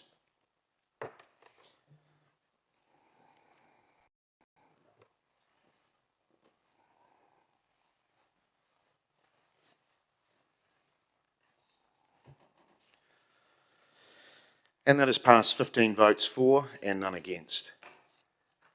Colleagues, I think a good time just to have a quick break, and to those in the gallery as well. So we'll come back into the chamber at 10 to 11. Thank you. To our residents, there is a cup of coffee in the link span there if you'd like one. A cup of tea or coffee. Thank you.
Kia ora tātou, welcome back everybody. All right, moving through to number 9 on our order paper, which is confirmation of minutes of the 30th of October 24 on page 15 of your papers. And as I wasn't here, I'll look for a mover. Thank you for the Deputy Mayor. Can I have a seconder? Thank you, Councillor Barrett.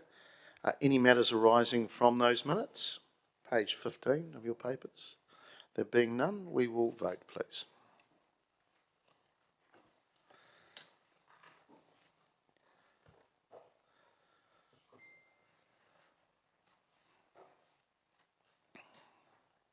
And that's passed 12 votes for with 2 abstentions. Okay, moving through to the next item, and this is around just so we can have a decent discussion around the annual budget and timing and program. I'll look to standing orders to option C, which just allows colleagues to speak more than once. So I'm happy to move that, seconded by the Deputy Mayor. Are there any comments or no comments towards that? Councillor Johnson. I guess my only comment is a plea to colleagues to not abuse this change. So in the past, people have used this change to put multiple amendments, all slightly different, and the first one has failed. And my plea is just, please don't do that. Thank you. I echo those comments too, Councillor, and I just want to reiterate that we do have a tikanga amongst us, and that includes relitigating as well, so I'd hate to see we go through a process of that. So I appreciate you bringing that up, Councillor. All right, we will vote, please.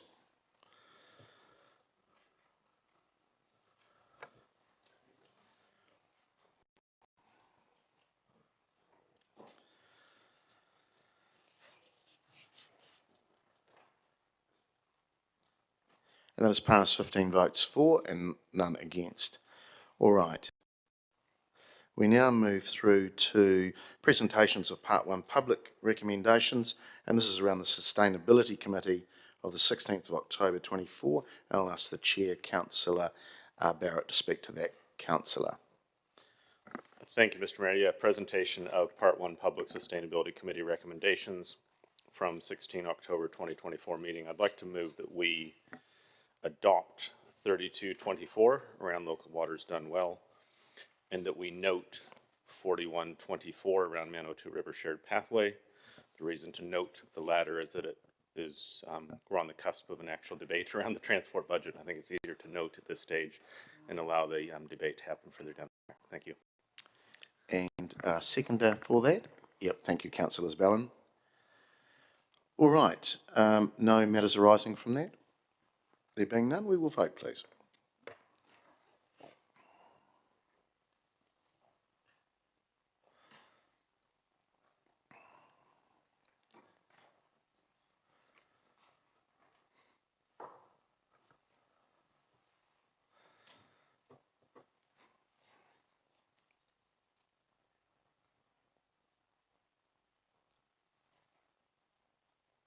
And that has passed 14 votes for and 1 abstention.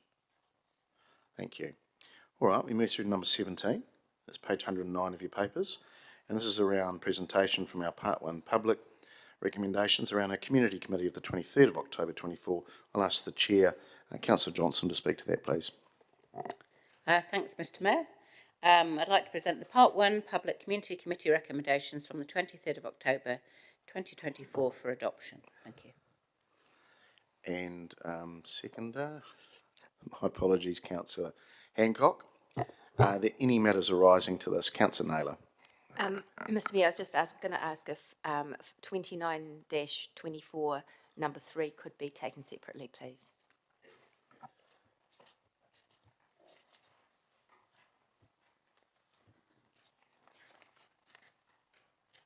Yes, I'm sure we can do that. I'm just...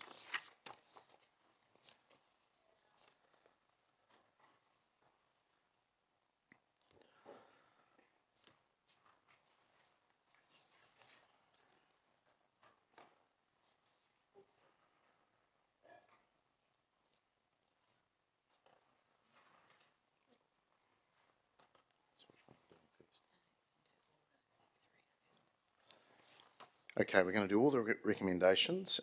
So that's 24-24, 25-24, 26-24, except number 3 of 29-24.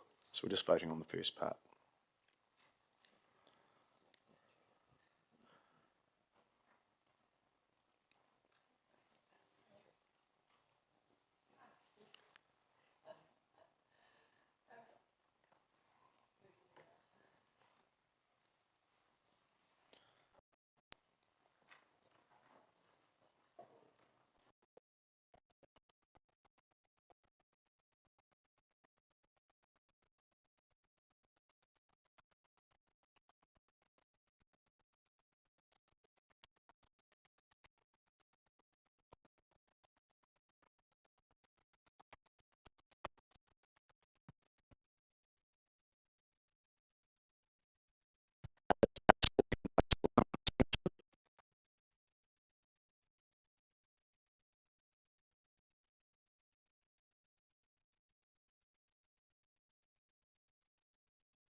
That is passed. 14 votes for and 1 against. Right, through to our...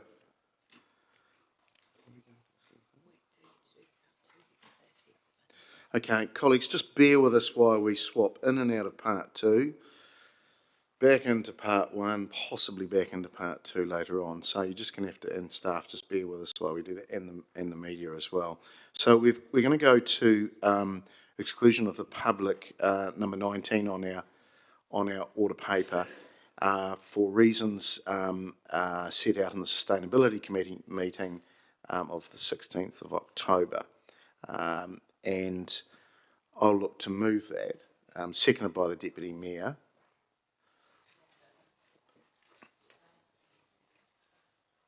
Councillor Johnson. I don't know if it needs to be on there, but just to note that we've got a confidential recommendation from the Community Committee to consider as well.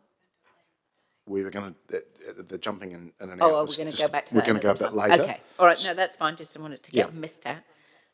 So this relates to the budget. Yeah. Yep. So hence my comments a little bit earlier, jumping in and out. So appreciate it's messy. I apologise, but it's just the only way to do this in process order. So on this, please.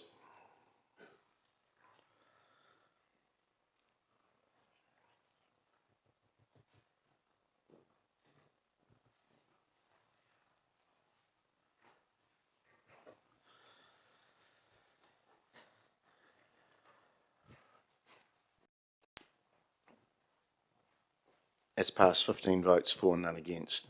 Sorry, Janine.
Okay, we're back to number 10, which is around transport funding implications of 24-27 LTP.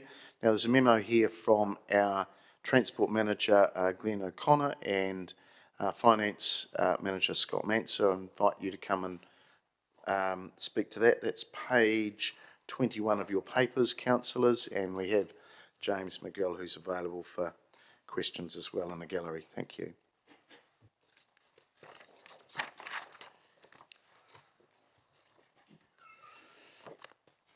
Glenn, Scott, floor's yours.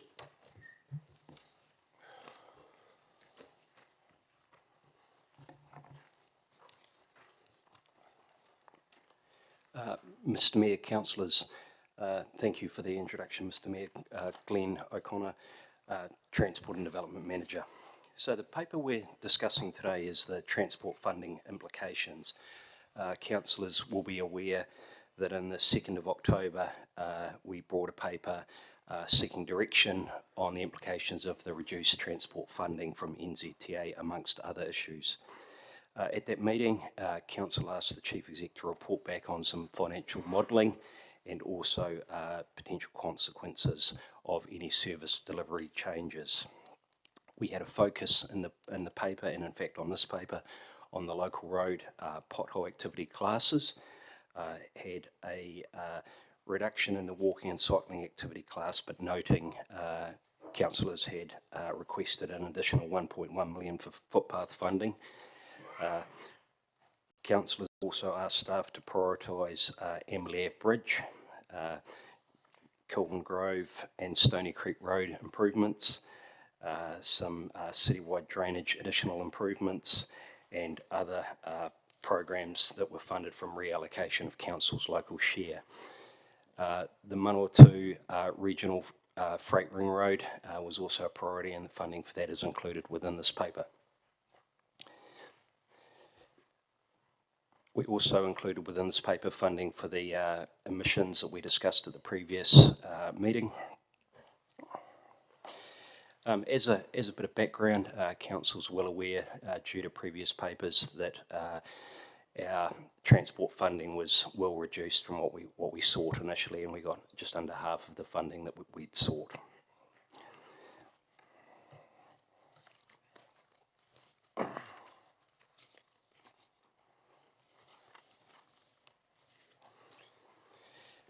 Also included within this paper is some requests for funding for some storm repairs. August was our wettest month on record as a city, and September, October, and in fact now is still pretty wet also. So there is a fairly substantial request in here to top up our emergency storm repairs budget that we've got. It is very important that we do complete these storm repairs and limit potential further damages where we've got slips or dropouts on our roads above or below our transport network. We do note that over time, council will need to increase or recommend staff that council increases its storm response budgets, and that's to deal with the ongoing storms we're having more and more, and the frequency of rainfall events. Also included within the paper is a request and a notification that the Amberley Ave Bridge cost will be in the order of $575,000 more than is budgeted, which is certainly not news that I want to deliver, and certainly not news that I'm sure you want to hear. That increased cost is largely due to more extensive piles, the piling that will hold up the structure. These piles were required to be 3 metres longer than what we had anticipated.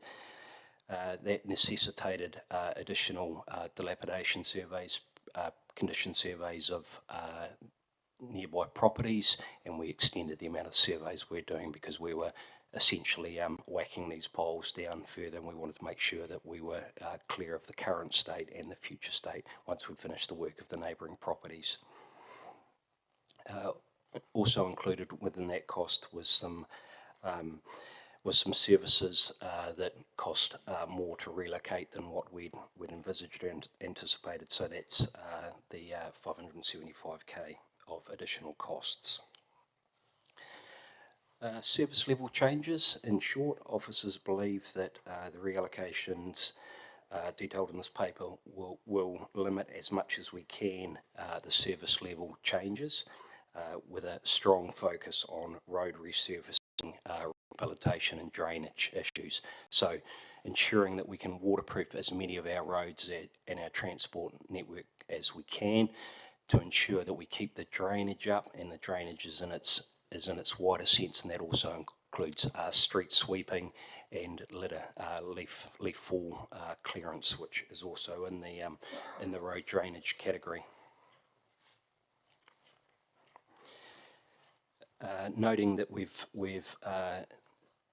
included the $120,000 that was discussed at the October council meeting for minor but high impact drainage works, and where we can do additional sumps, where we can do additional culverts, and that's relatively minor works but has major impacts.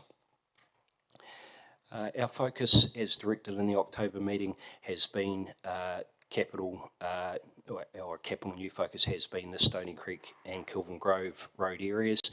The funding that we're seeking in this paper will allow us to do the detailed design, and that detailed design will inform really how much work we can get done for the budgets, what the order of that work is, and there'll be a number of iterations, and that will inform exactly what we can do, how much it's going to cost, and importantly when we'll do it.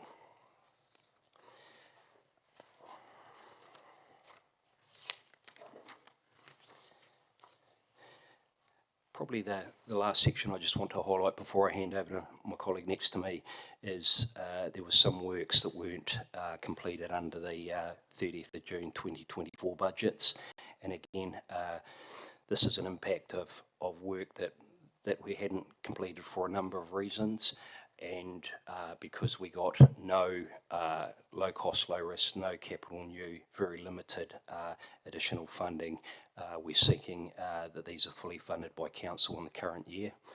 The question is, what are those works that makes up that money? Raised platforms that we were doing last year. There was some raised platforms that were carried over and not quite completed. Beresford, Ruahine, two that come to mind. We'd also done some design in Dixon and Dutton out in the Bunnythorpe area. We've got some work that was carried over from Pioneer Highway that wasn't completed, that we had hoped to complete but we didn't get to. And then there's a number of small minor jobs that have added up to this total. I do want to stress that is just estimated while I sit here, and in November we haven't quite closed off our October accounts yet, so this is the best estimate we've got at that stage. And that's a pretty quick tour through the paper, and I'll hand over to Scott beside me. Thanks, Glenn. Scott Mentz, Manager of Finance, just to discuss a few of the financial implications in this paper. So the previous October paper covered the 3-year program for transport. With the timing of the upcoming annual budget process, and in fact the very next paper on today's council agenda, we've tried to deal with only the current financial year in this paper and refer the rest of the programs for consideration amongst the wider council capital program, taking account the resolution that was passed last month around remaining within council's debt program for the current year, which we had 4.9 million of local share funding available to reallocate. So Glenn, in conjunction with some of my team, have worked through the maths in that, and we've been able to do that. The details of those are in the appendices, but summarised in tables 3 and 4 in the council agenda. So right down the bottom of table 4, you'll see that the total debt required to fund the operating, the renewals and the capital new program via reallocation is 336,000, and we've been able to offset that from program 6 to 8, which is the consent renewal for the wastewater treatment plant. As you'll all know, that's the Nature Calls program, and the delay on the wastewater standards has resulted in some underspends that we'll be able to fund the transport program from there. So a very big thanks to Glenn's colleague Mike for offering that savings up and not requiring additional debt for council. So that's really, really positive. I don't really want to talk too much more, probably look to move to questions, and the longer term program will be discussed in the very next paper around council's annual budgets and the proposed capital program for 25-26. Thank you.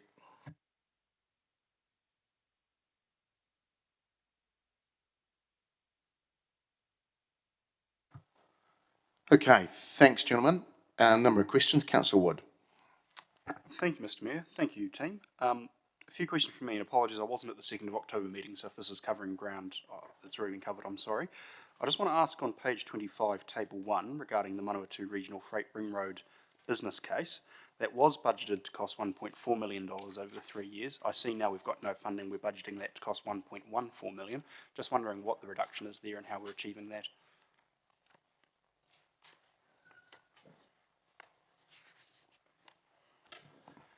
James Segal, Senior Transport Planner. So in terms of the budget around the Manawatu Regional Freight Ring Road, that figure that we put into the long-term plan was based upon an early cost estimate that was provided to us.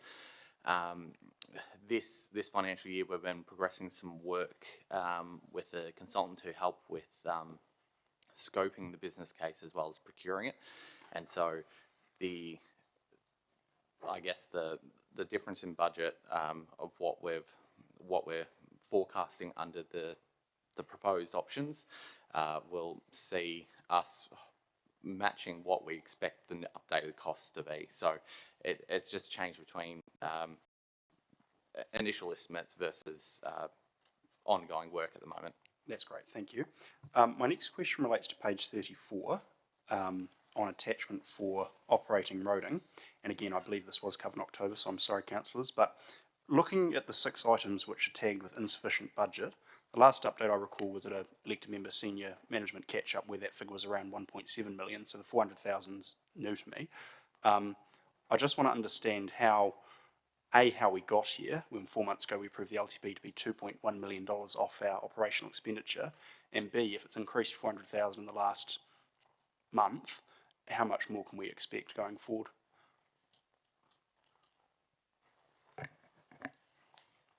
Thank you, Councillor. To the first part of your question, how we got there, I suspect there was insufficient knowledge on a few of the assets that we were managing and maintaining. Also, the reality of some of the cost pressures that we've seen in the last 2 or 3 years were maybe underestimated. The cost pressures for transport are probably about 22-23% over the 3 years of the previous LTP cycle. The indices show that maybe bridges construction, the heavy construction, is up near to 30%, and that's a large share of some of the issues why we're there. Okay, so looking at these budgets then, they would regularly be managed through operating revenue, and therefore we would rate for that. Is that correct? In part, yes. So they're also funded from NZTA as a first point, and then the balance of the budget is rate funded. Thank you. And so under recommendation 4 that we're looking at today, Council note the operating deficit for the Transport Group activities of 1.593 million, and that this will be funded by loans from a net reduction in the capital program. So to be clear, we're going to use debt to fund operational programs this year. For the current year, yes.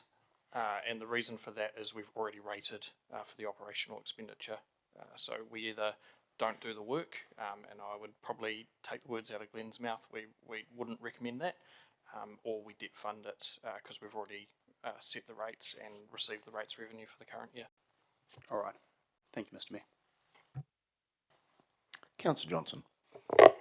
Thanks, Mr. Mayor. So my questions are around, first of all, attachment 1, where we've got operating active and public transport, and there's a significant reduction in the budget that we're putting forward for proposed active and public transport's operating budget. So we had indicated the cycle box and bike ready programs would still go ahead. So could we have some detail on what it is that will not be happening given that reduction in budget? Thank you, Councillor. You may recall that in broad numbers we got about 22% as a council of what we requested from NZTA for unfortunately, yes. For our transport, active transport bid, which is consistent with other councils around the country. We're probably middle of the line on that funding. What that means is that some things will have a pretty severe cutback, other things not so much. Clearly, if we are going to fund, as is recommended, an increase in line marking, an increase in sweeping, some of that 100% council funded money for line marking, some of that 100% council funded money for sweeping will be used on our active transport. So there will be some movement where we'll limit the amount of service level reductions if we get the operational emissions funded. So what is it that we will not be doing in the active and public transport space as a result of the reductions in budget? So what we'll be doing is we'll be focusing on major repairs needed, things like safety repairs. We'll be focusing on any urgent renewals, any proactive repairs. We won't be so swift as what we may be, and we'd cut back the level of service so that we're reacting rather than maybe proactive. Okay, sorry to insist on this, Glenn, but wouldn't renewals be covered under attachment 2? This is attachment 1, operating budgets. Yeah, apologies, Council. I was generalising across the operations and renewals. I have got questions on renewals. So, I mean, haul me in, Mr. Mayor, if you think I'm insisting too much, but I would like to know what it is that we're not going to be doing. Provided we get the funding for the emissions, the stuff that we won't be doing will be very minor. Okay, I'll leave that there. Moving on to attachment 2 then, which is the renewals for active transport and public transport budgets. There's some renewals here that we're doing kind of a third of. So one example would be under expenditure 2371 citywide cycling network renewals, part defer. We had a budget of 300,000 and now we've only got a budget of 106,000, is that correct? Yeah. So what will be the consequence of not doing renewals for this year, or only doing them to a third of the level of what we would have done? You know, how is that going to have a knock-on effect, I suppose?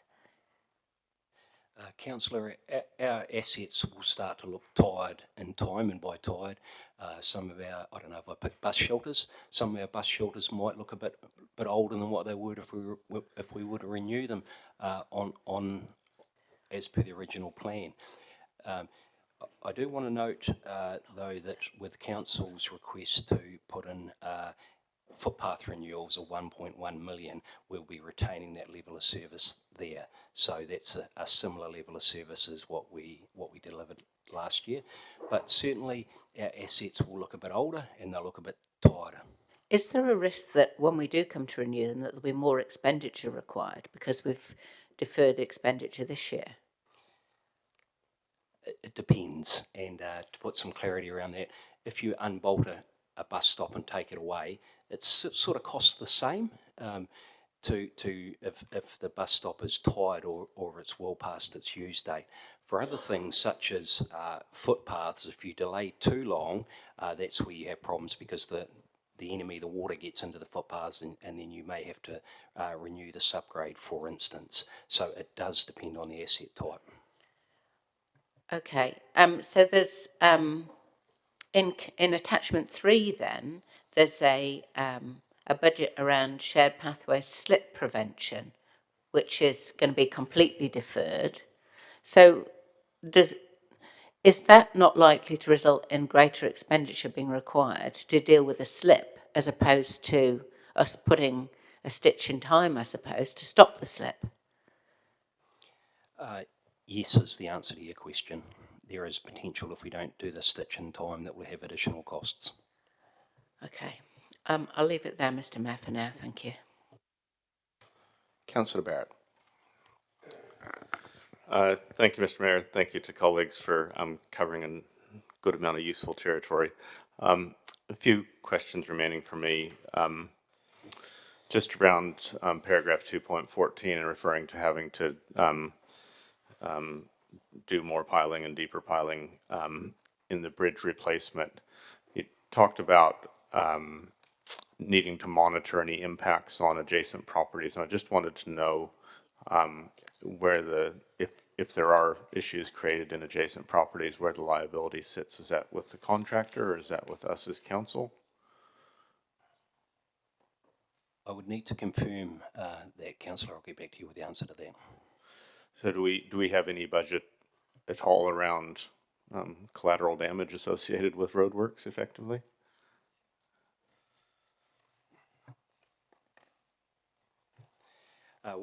Council does have its professional indemnity insurance. I'm just not sure of the specific wording, the specific contract, and that's what I'll get back to you on. All right, thank you.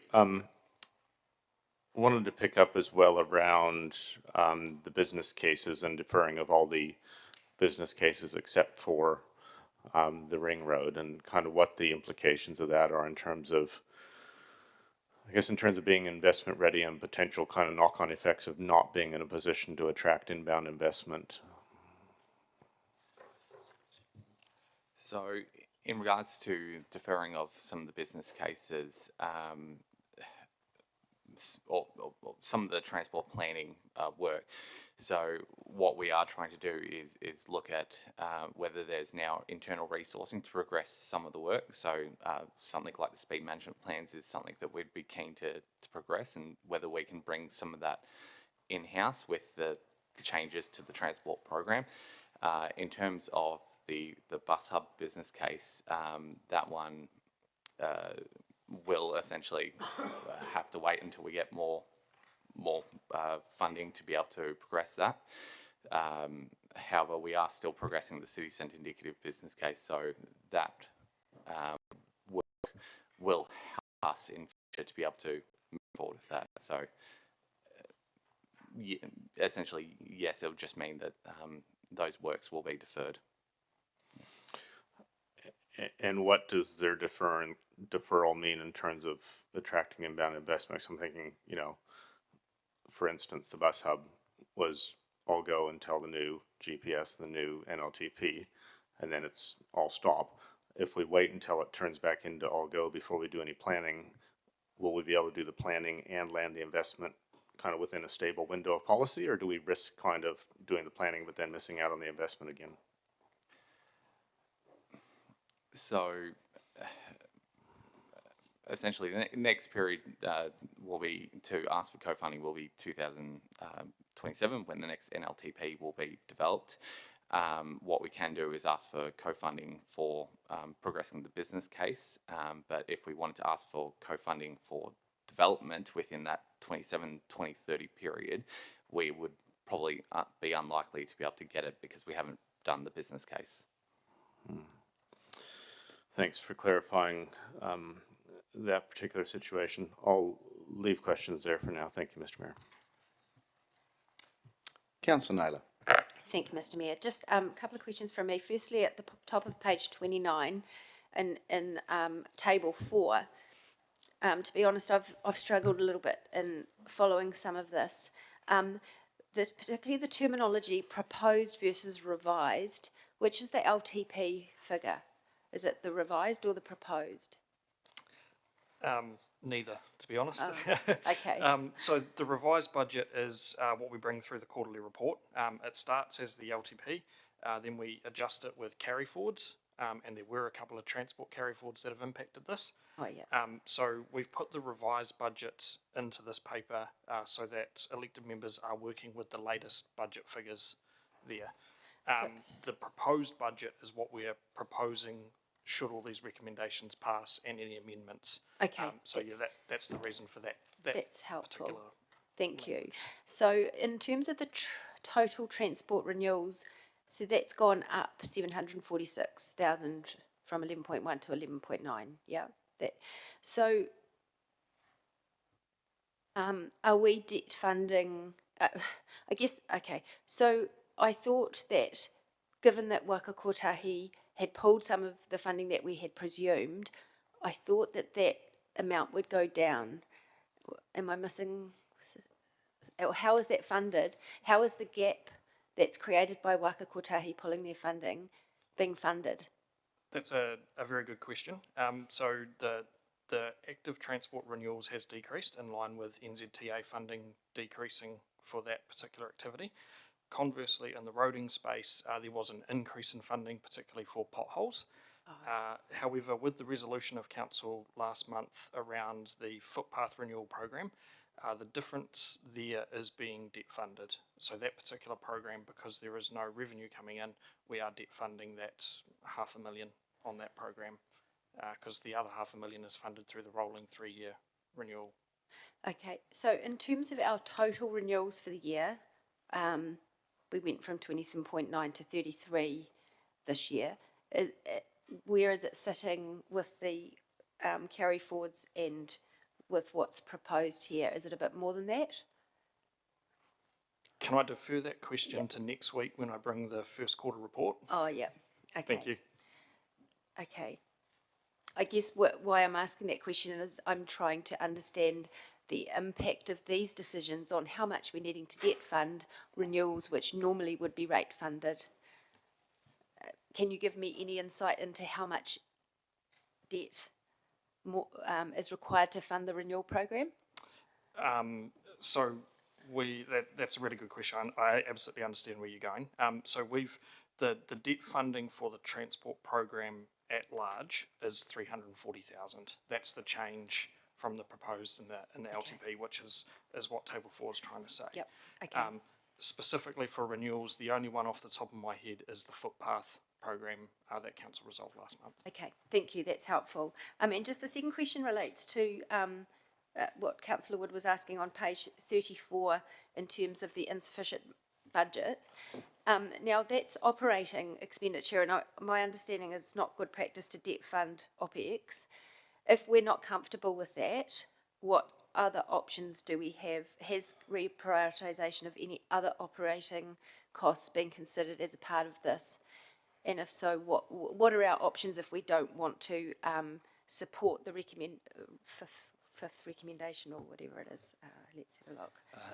If we don't want to support recommendation 4, what are our alternative options? Yeah, thank you, Councillor. The primary option would be for transport would be service level cuts to fund that. It would be what, sorry? Service level cuts, reduction in service level. Oh, okay, so I'm not asking, so my question relates to, have we looked at other options of reprioritising OPEX across all activities as opposed to just transport in terms of accommodating this? Because this is things that were forgotten or not included. I wouldn't have thought we would normally just debt fund OPEX that was forgotten.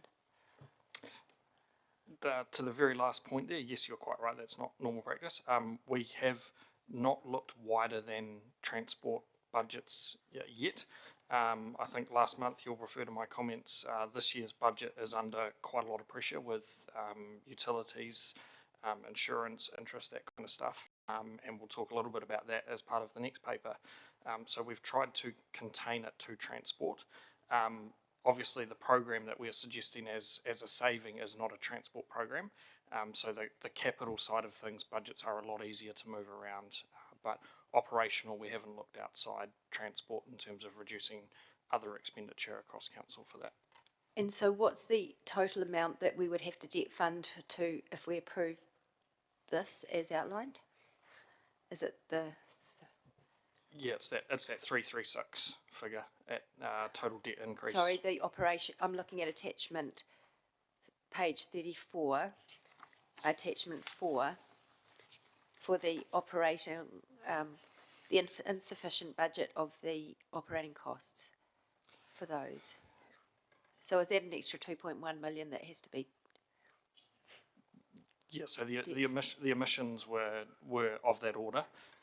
What we've done through all of these combined, because we've looked at keeping the debt profile the same across the whole program, where we've moved some budgets within those activities to try and offset and reduce that impact on the bottom of the debt. Okay, thank you. So that table 4 includes that then. Okay, that's helpful. Thank you. Councillor Ballon. Thank you, Mr Mayor. 3 questions from me. One was just off Councillor Barrett's question about slip prevention and that note of it may be more expensive to repair a slip once it's occurred. Is there a budget for responding to slips like that on our shared pathways? Does that come under our emergency reinstatements program, like 2380, or does that specifically relate to roads? It comes under emergency reinstatement, and when we use roads, it's a broad topic. If it's a path that forms part of our transport network that people use to get to work, for argument's sake, we would be hopeful that we can get some subsidy under the emergency works, or we'd use our emergency works budget. Right, thank you. That is helpful. The second question is about the bus shelters that you were mentioning earlier. I'm just really interested in the relationship between the two programs 1680 and 2231, one of which is for new bus shelters and one of which is for network improvements for public transport. So when we talked about this on the 2nd of October, you'd mentioned that we had a number of new bus stops in stock and that they would be installed over a 2-year period, and that's what keeping that budget was there for. So I'm just interested in Councillor Johnson's questions about what would the impacts of that reduction from 500,000 to 0 be, and if the rollout of new bus shelters is not impacted, I'm trying to figure out these two budget items really, and what's the difference between them, and are we getting the new bus shelters rolled out in the next 2 years under one of those budget items, I guess is my first question. Yeah, good question. Council was very fortunate to get a pretty generous subsidy under the last RLTP to establish bus shelters across our city. We've got a small, and I want to say it's something like $200,000 to install new bus shelters this year. It would take us many years to replace our bus shelters at that level. Our renewals is really just replacing what we've got with new bus shelters, so replacing like for like. Our new one is reinstalling new bus shelters, or installing new bus shelters, sorry, to speak correctly, and that's the difference between those two budgets. It will take us many years to get all our new bus shelters that we've got a demand for in place under current budgets. The demand outweighs our budgets. Thank you. Do you know how many new ones we have in stock currently waiting to be installed? I want to use a number like 28 or 32, something in that order. So roughly, that's, yeah. No, thank you. And then you mentioned it's sort of roughly the same cost to remove one as it is to refurb one. That's about right? Sorry, I was distracted. What was that, sorry? So you mentioned that it's sort of roughly the same cost to remove an old bus shelter as it is to refurb one. Is that about right? Yeah, sorry. Depending on the refurb, depending on how much refurb you need to do, sometimes putting a new one down will be the same cost. It depends on the amount of refurb you need to do. Can you just use the existing infrastructure to literally bolt the new shelter down, or do you have to do pads and bits and pieces? So it all depends. And the number that my colleague was kind enough to write down is we've got 48 bus stops. Right. Thank you, that's helpful. One last one, which relates to attachment 2 and program 2256, which is Bunnythorpe footpaths. That's just wondering, is that us chipping away at Bunnythorpe's package of works in the first round of annual budget, or is that something that's outside of the Bunnythorpe package? Was that program 2256, was it, Councillor? Yes, that is what I've written. That's just some specific bits and pieces that were identified in Bunnythorpe that needed some renewals. And was that related to that wider package? I just can't quite recall the various elements that made up the Bunnythorpe. The one that I'm just reading is 2256 Bunnythorpe Transport Footpath Renewals. So it is renewing of specific bits of footpath in that area. Okay, I'll leave that there. Thank you. Councillor Arnott. Thank you, Mr. Mayor. Thank you, gentlemen. Sweating assets, I'd like to playing Russian roulette, to be honest. Have you got any, Glenn, have you got any worries about this long list of deferrals? Any items here that are jumping out at you that are dangerous? Gee, that's an open-ended question. Isn't it? Ideally, as an officer, I wouldn't like to defer any of them because they probably all need to be done at some level. I hope as officers we've given the balance of realising the funding situation we're in versus the needs of the community. Will it be 100% right? Probably not. Will it be as good as we can get it? Hopefully. I don't know if that answers your question. Not really, but I guess you'd look at Amberley Avenue as a prime example. Thank you.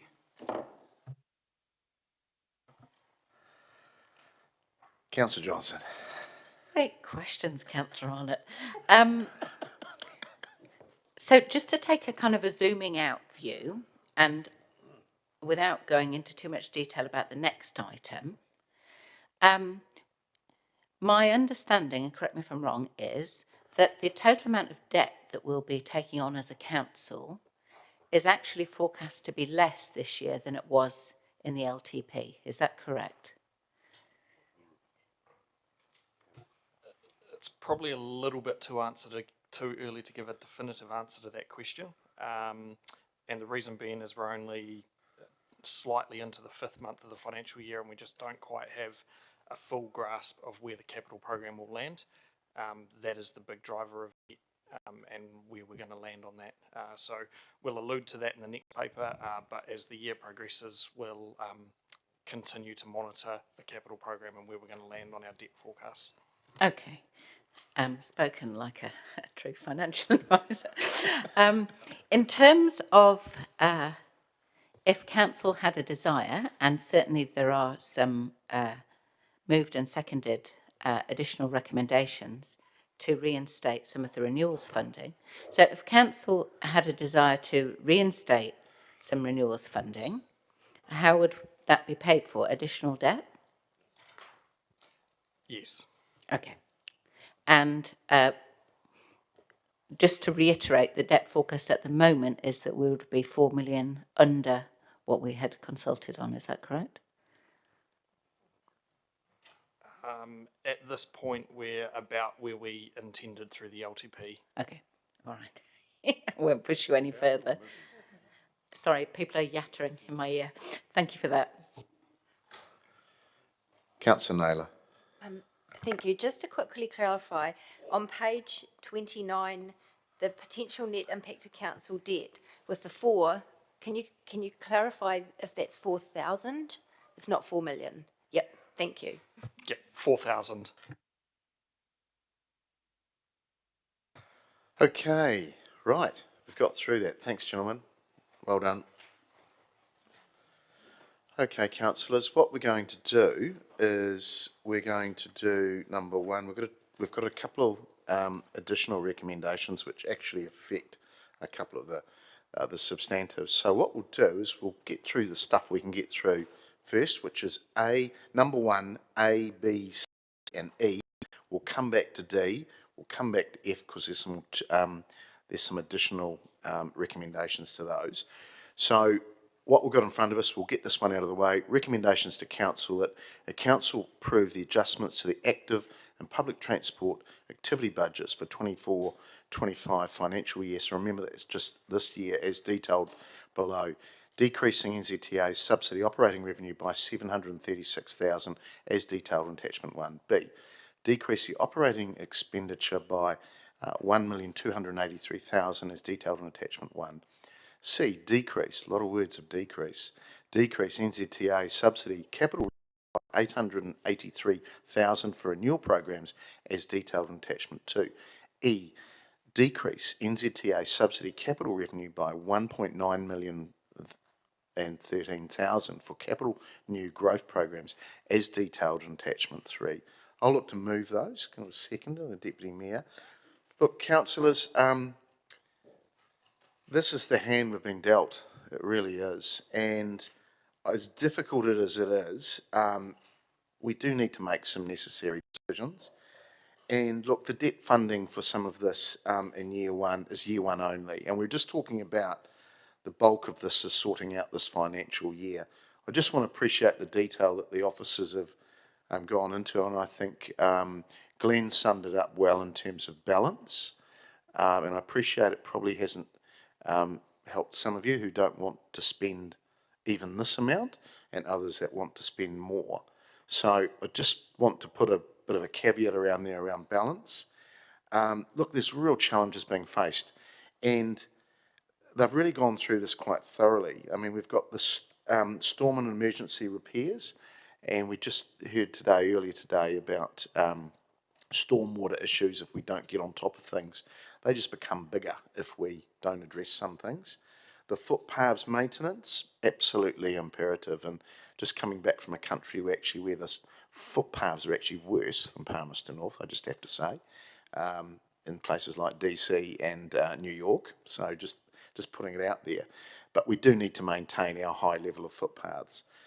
Drainage, obviously extra money there for drainage. The capital new around Amberley Ave, we've got to do that. And the safety improvements, Stony Creek Road, Kelvin Grove Road. Both of those have been on the books before I got into council, so I appreciate that we've pulled those into it as well. Plus another project which has been on the books for a long time and surprisingly not supported by NZTA and the government, which is the Regional Freight Ring Road business case. So we need to do this work, councillors. We absolutely got to, but there is a balance to it. So I'm just caveating that I'll need to be convinced to do more, but I'll wait for those arguments when they come. If we let our network and the safety side of it deteriorate, I think Councillor Arnott talked about sweating the assets in his question. I've heard that term in here in the early days, and you're just playing a really dangerous game. So look, for the little amount of debt funding, it isn't the usual process, but this is the hand we've been dealt to, or dealt with, I should say, and actually dealt to as well. So look, I realise we've got to make up some localised efforts to just this is just keeping pace with what we've got and looking after and maintaining what we've got. So please support this. There's a bit of work on in the background. This is just year one. We've got some tougher conversations to come later on today, but also next year in year 2 and year 3, how the heck we're going to get through things. Gonna have to have a crystal ball. But look, it's the hand we've been dealt to, and I'd like you to support it. Thank you. Councillor Naylor.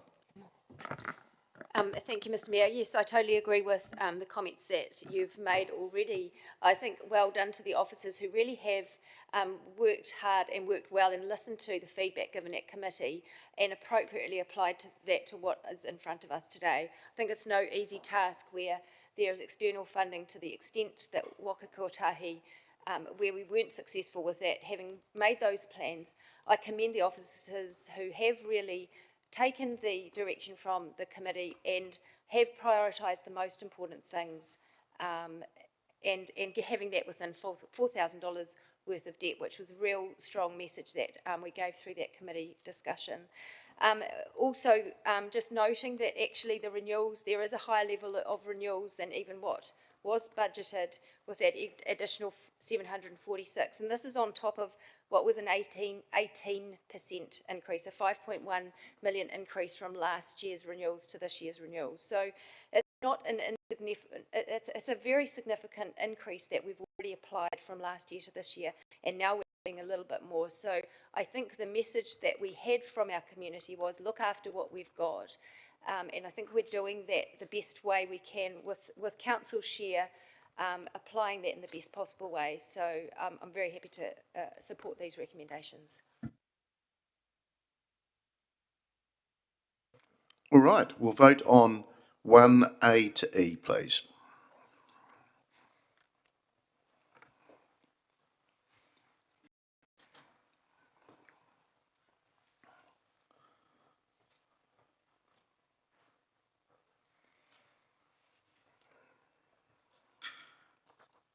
That has passed 15 votes for and none against. All right. Looking through to additional recommendations now, and this is from Councillor Barrett, and this is around motion 1D, and this is around reinstating 632,000 for active transport capital renewals in the financial year, this financial year, attachment 2. Councillor Barrett. Thank you, Mr. Mayor. Colleagues, this relates to attachment 2, page 32, and that table shows a significant gap in renewals across 6 different budgets. And yes, this recommendation does seek to reinstate the investment to close that gap so that we can keep what we have functioning, keep what we have in good repair, and not succumbing to neglect. I think you could charitably say that NZTA's investment with us has been a mixed bag. The renewal side is particularly mixed, where we see that actually the good news is we've got quite good investment around renewals in the roading space. What we don't have is the good investment in terms of renewals for active modes. My view is we need to have that balanced and consistent across the entire network. And, you know, reflecting back on some of the long discussions in this chamber last December about the long-term plan and the very clear advice we had around the need to be investing in renewals, paying attention to our asset management plans. We were fortunate that we were able in October to plug one of the biggest gaps, which was around footpath renewals. But what we didn't know in the October meeting was that there are 6 smaller budgets that were also quite severely impacted. So we could, you know, pick those specific ones apart piece by piece around whether we want to do village footpath renewals or not, whether we want to do cycling network renewals or not, et cetera, et cetera. My view is that we should actually just remedy the lot.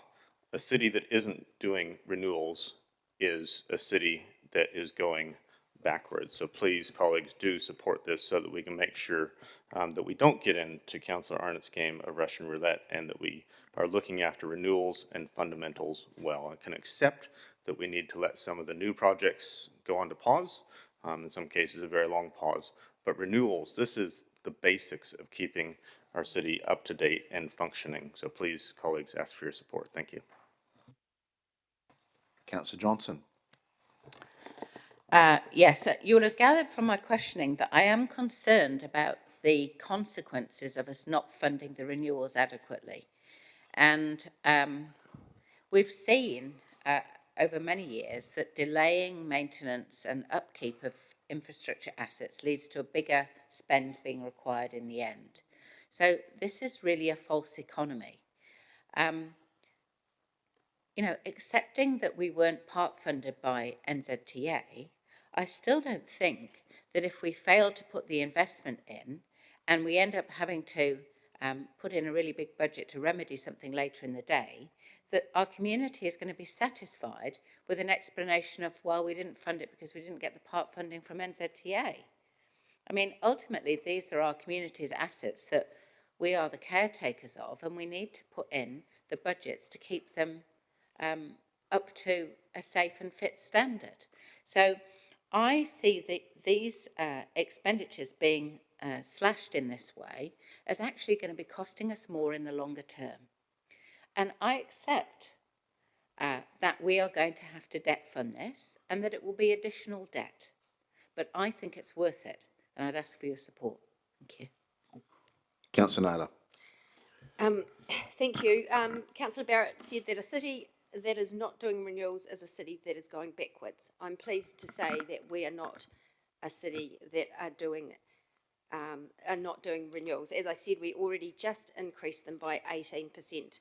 And this, I'm really happy with the emphasis that has been put on roading being prioritised here, because that is absolutely consistent with the feedback we've got from our community in terms of what they want to see happen. There is still 1.4 million investment into the active and public transport budgets, and I think that's quite significant.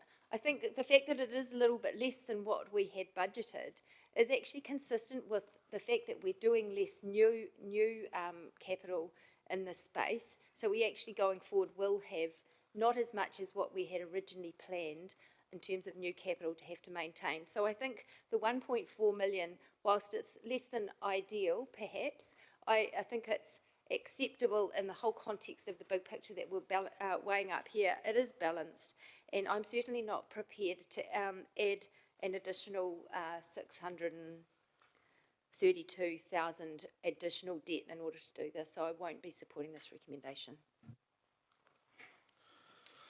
Councillor, right of renewal? Happy to renew any time. Renewal? Sorry. Renewal's on the brain.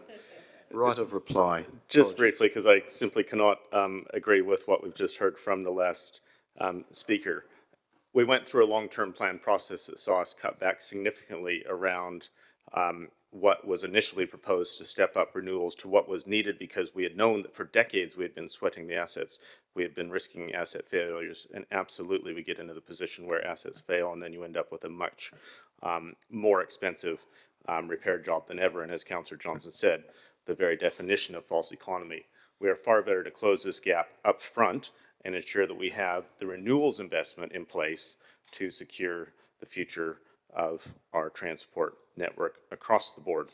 Please do not confuse the capital new issues with the renewals issues. This is all about renewals and making sure that what we have is not neglected, but is fit for purpose for the community. Please encourage your support for this. Thank you. All right, councillors, we've got motion 1D at the top, reinstating 632 to the active transport renewals budget, and we will vote on that only now, please.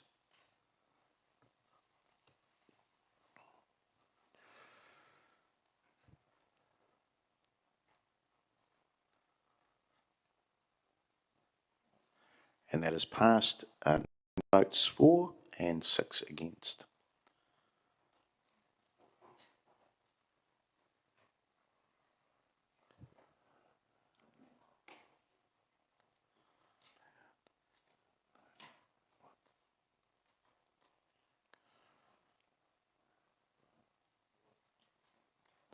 All right, we go to the substantive now. Tidy it up that Council approve the adjustments to the active and public transport activity budgets for 24-25 financial year as detailed below. D, amend the capital renewal program expenditure as detailed in attachment 2, including 1D above. I'm happy to move that, seconded by the Deputy Mayor. I don't think we need to speak to that because we've just done it. And we will vote on 1, please. 1D.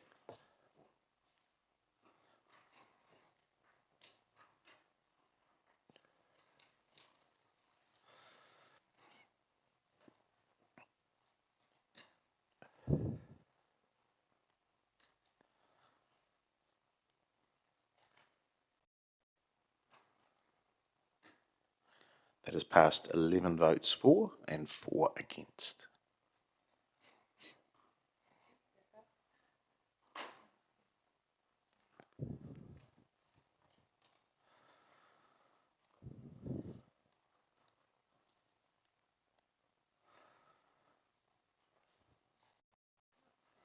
All right, we have another one here, and this is around motion 1F, and this is around reinstating 150,000 for capital new program 2505 citywide shared pathways slip prevention and financial year 24-25, attachment 3, moved by Councillor Barrett, second by Councillor Johnson. Councillor Barrett. Thank you, Mr. Mayor, colleagues. Just wanted to pick this particular one up as well. And I think there are some lines of questioning around this that were very insightful in terms of what happens when you don't decide to invest in preventions. Our shared path network is something that does enjoy tremendous satisfaction right across the city. As we've seen in our resident survey, it's a draw card for visitors, and frankly, we shouldn't let it slip away, whether it's figuratively or literally. An ounce of prevention is absolutely worth a pound of cure here. Just so that you've got the context, we went to NZTA with 150 of our money, wanted 150 of their money so that we'd have 300. Not going for the full 300. What I'm asking is that we keep our hand in with the 150 so that at least the most essential of this can occur. For those of you that are out and about on the network, and I know some of you are quite often, there's some very good examples around where slips are forming. You can see it, and it will be costly and disruptive if we actually let those slips mature. We're far better to get in front of this. So again, would urge your support. This is just to keep our hand in at 150, acknowledging that that's half of the original of 300. Thank you. Councillor Johnson. Yeah, just to say that this seems sensible economics to me, because if we don't put the prevention in, we're going to end up paying a lot more when we've got to rectify the slip. And so I don't see why we would accept not to do slip prevention. And then, you know, I expect we'll be complaining when an additional budget comes in front of us requiring a lot more than it would cost to prevent it to deal with one particular incident. So this just seems to me to be eminently sensible. And in terms of the network of shared paths that we have, they're very well used and very popular with residents and visitors. And I think that this is a relatively small addition for what would actually save us money in the long run. So with the same logic that I applied to the renewals is the logic that I apply to supporting this. Thank you. Look, I just asked a question of officers whether this was actually covered under storm prevention and everything else, and it actually isn't. So I'm happy to support this. In fact, in some ways, it's probably a risk even doing 150, because you just need to see what can happen. No, I'm not going there. I'm not going there. I'm not going there. I mean, I'll be honest. I initially thought that why are we doing this, because it's a capital new, but actually it is, in a roundabout way, it is preventative work, you know, maintenance work really when something goes wrong. So, and look, I don't want to tempt fate, but I'm sure it will get used. And look, I think both the councillors that have spoken previously, one of our real attractions here is our pathway network, and I just talked to so many people that have either been on the river or on other parts of our network and comment, and mainly visitors actually, who are absolutely quite surprised at how good things are here, and that's a compliment to us. So should we look after that? Absolutely. So yeah, I will support this, because I just think it is playing Russian roulette if we don't do anything, because there is nothing in the budget to sort it. Do you need to write a reply? Write a renewal? No? Okay, good. We'll vote on this. F, please.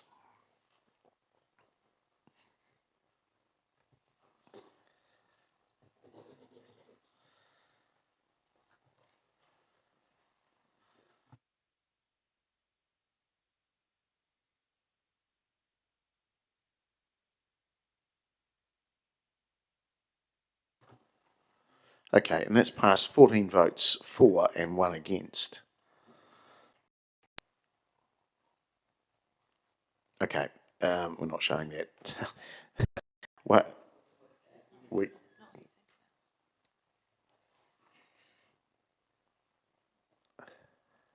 Okay, we're moving through to the substantive, and this is around that council approve the adjustments to the active and transport activity budget for 24-25 financial year as detailed below.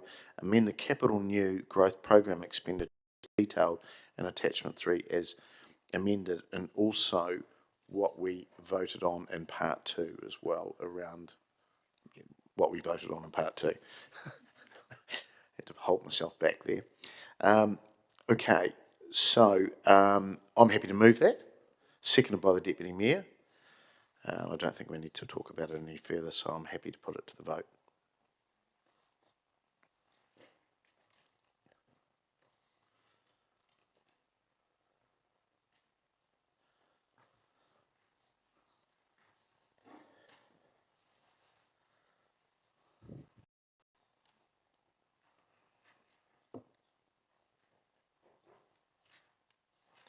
That has passed 13 votes for and 2 against.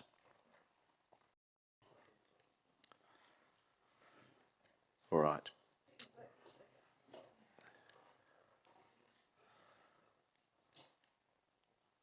All right, we move through to number 2.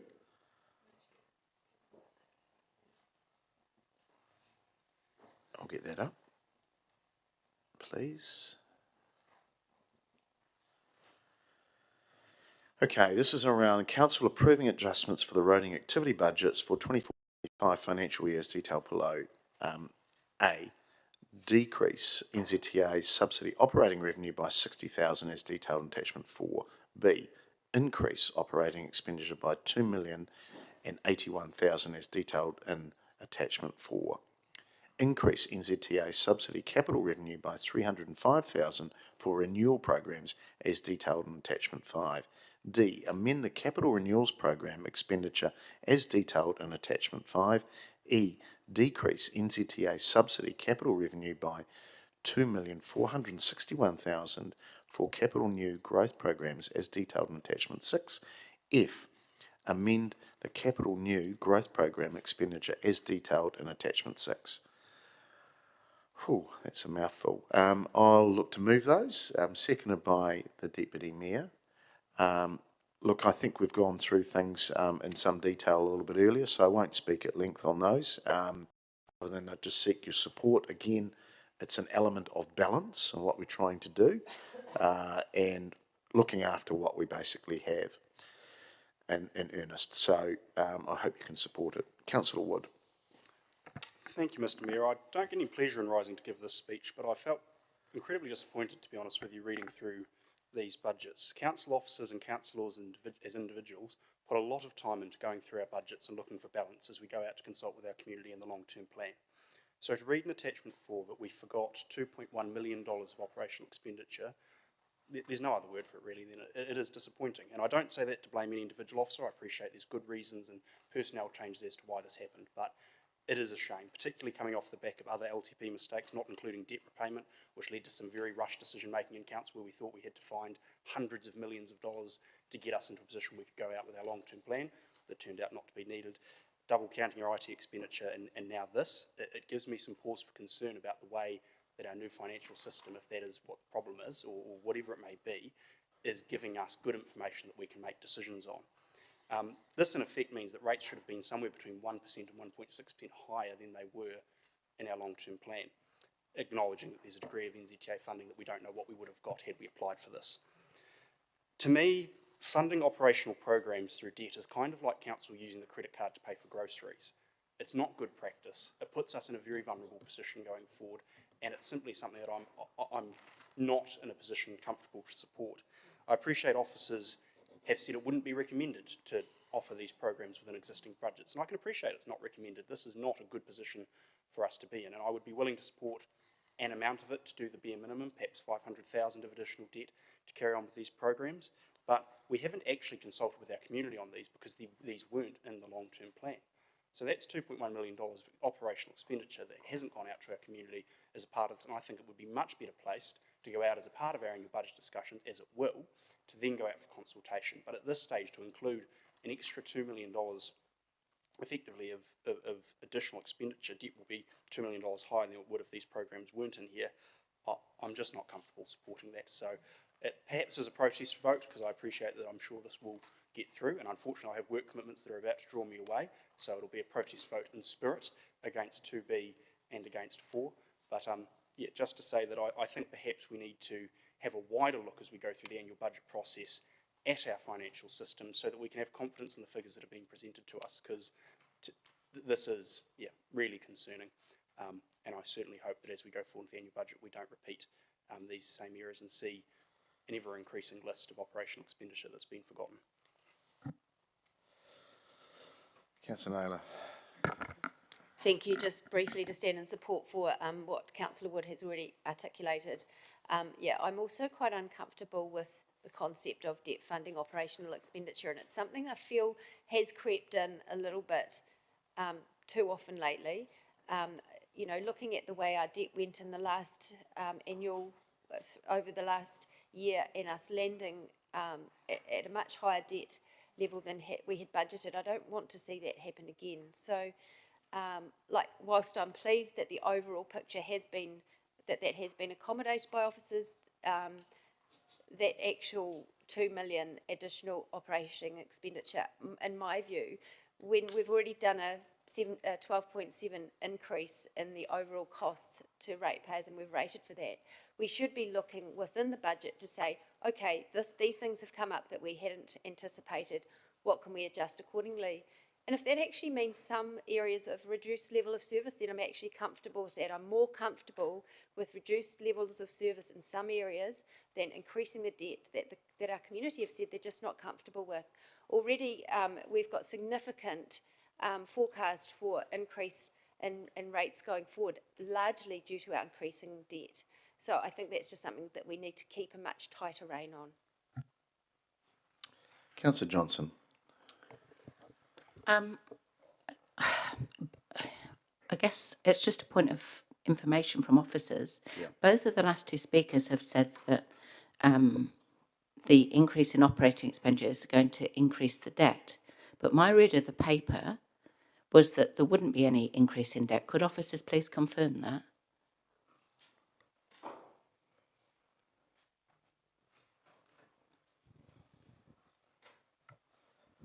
No.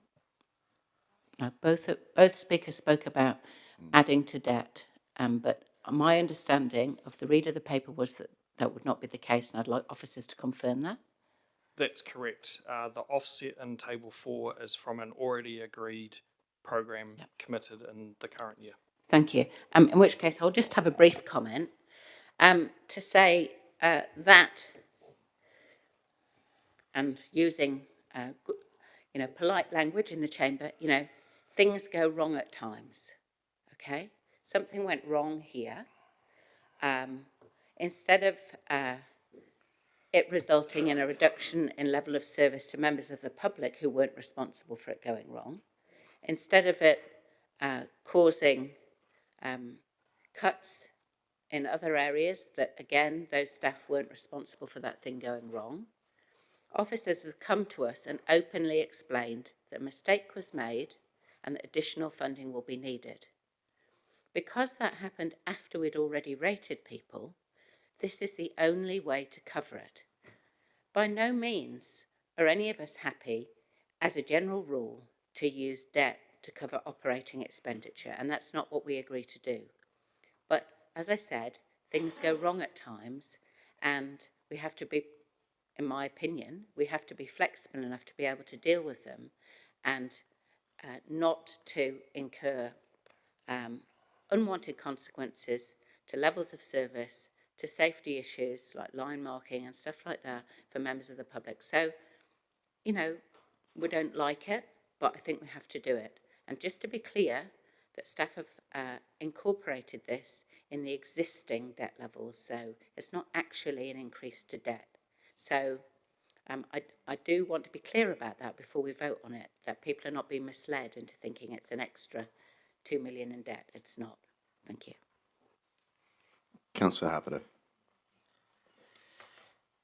Thank you, Mr. Mayor. I want to totally agree with Councillor Johnson. I think that number 2 is exactly what we asked for. The officers have gone away and done some magic with the numbers, and number 2 has come up with that magic.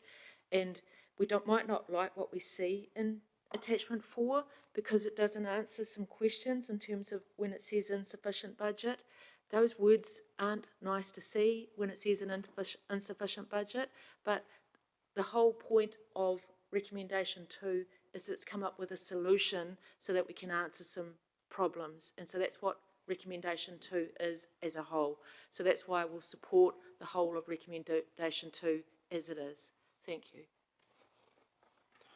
Yeah, councillors, I wasn't going to speak, but I feel I do need to do a right of reply just to correct, and thank you, Councillor Johnson, for correcting. I've just come from a country where misinformation was rife everywhere, and there's been a little bit in the chamber today too. We don't make a practice of using the credit card to pay bills. You know, it's just, that's a wrong statement, a misleading statement. Councillor Johnson's right, the debt is less, and there's been such a focus on debt. Look, we've been dealt a hand, and we don't like it. But the opposite is just let our network deteriorate. I mean, we've had cities not far from us that have done that in waters, and look at the problems that happen. You are going to go down this path in roading if, look, this is just year one only, and I appreciate the officers have done a really good job around balance, because they know we don't. This is a difficult situation. I absolutely understand that. I would hope this would be unanimous, actually, that you'd understand there's good debt and bad debt. This is a good debt situation where we're trying to look after our network, stop it from deteriorating. It's not new. This is around safety as well. So I'm gobsmacked that we're going down some of these comments. I really am, and it just, to me, means people sometimes don't grasp the real situation.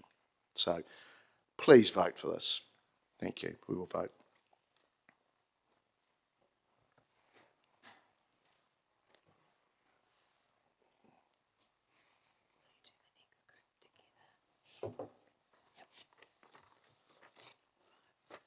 It's passed 12 votes for and 3 against.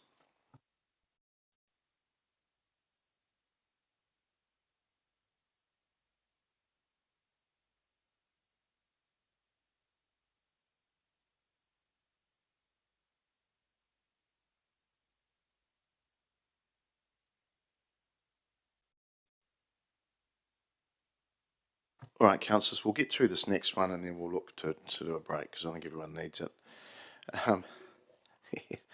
Okay, number 3, that council amend the operational program budgets, both NZTA subsidy revenue and expenditure for business cases and transport planning as detailed in table 1. That council note that by approving the changes in 1 to 3, this will result in an operating deficit for the transport group of activities of 1,593,000, and this will be funded by loans from a net reduction in the capital program and a transfer of 586,000 from loan-funded capital program 628, Totra Road Wastewater Consent Renewal Upgrade. And number 5, that council note the recommendations above relate to 24-25 financial year and implications for the transport program and future years 25-26 and 26-27 budget implications will be referred to the appropriate annual plan process.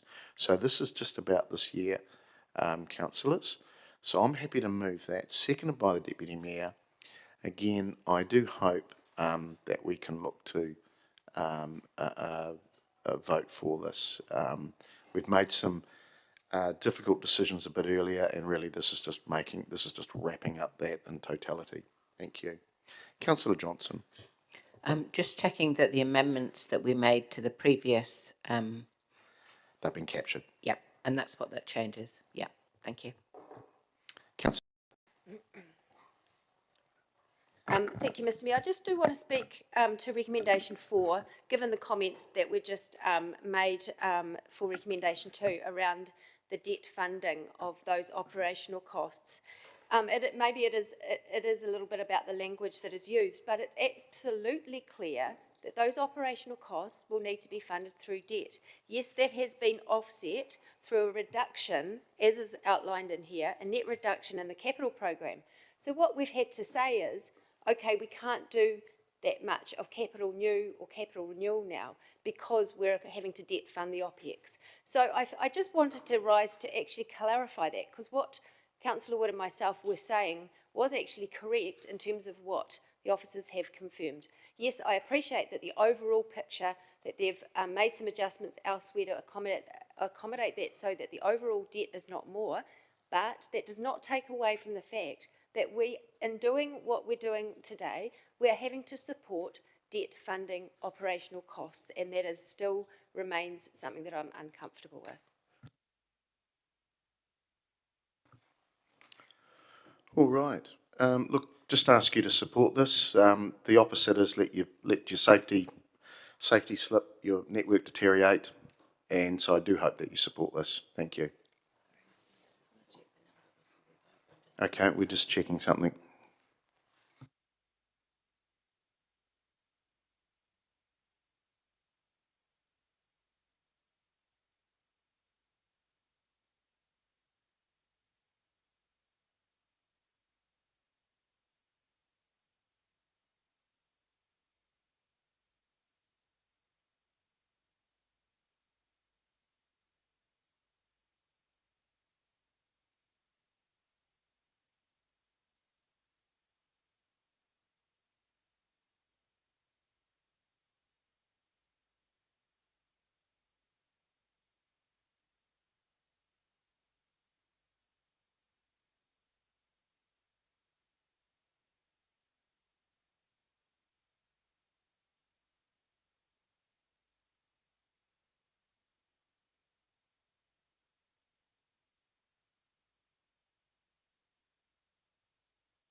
Can I just get finance to explain what's just happened?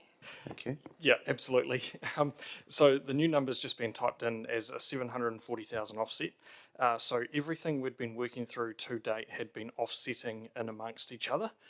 With the additional 150, which, as you were right, was as our local share of the funding for the slip prevention, the offset actually needs to increase across the Nature Calls program. So I hope that makes sense. I'm sure there's probably going to be a question or two about that, but I hope everyone can follow that. Because the offset is there, we actually need to increase that number in Resolution 4.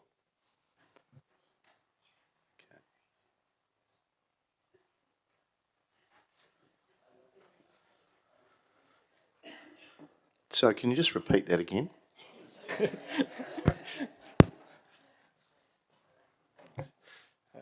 Through you, Mr. Chair, perhaps I'll answer that. So why that's increased is because when the totality of calculations has been done to work out the debt offset, one of those offsets was the 150,000 of the slip prevention fund. So essentially, when you actually add that back in, it's no longer there to offset that amount. So it's got to be added back into this resolution. Okay. Okay, so that's effectively the change. It's just that program itself. Yes. Okay, that makes sense. And the initial change was what we'd agreed in Sustainability Committee Part 2. Okay, all right. I understand now. Councillor Barrett. Thanks. Question as well. Program 628.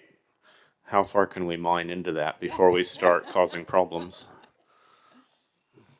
I'll answer that one to start with, and Mike can shake his head or agree with me. I believe the 740 can be accommodated within that Nature Calls program. I wouldn't recommend going too much further, though. I guess I'd be interested to know what we mean by accommodated. Are we talking about just cutting back on contingencies, or are we talking about actually not doing things? Again, I'll take the first go at this, and Mike can help me or Wade can help. But with the delays in the wastewater standards, we are slowing the program down, and that can be accommodated. Great, thank you. Okay. All right. I'm not going to repeat all of that. So we've got 3, 4 and 5. We'll vote, please.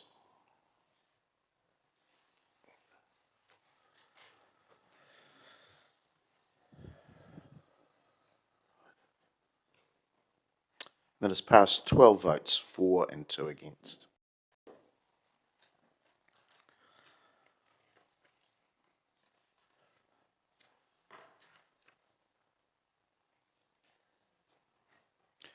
Okay, all right. So councillors, we might call a lunch break there. So,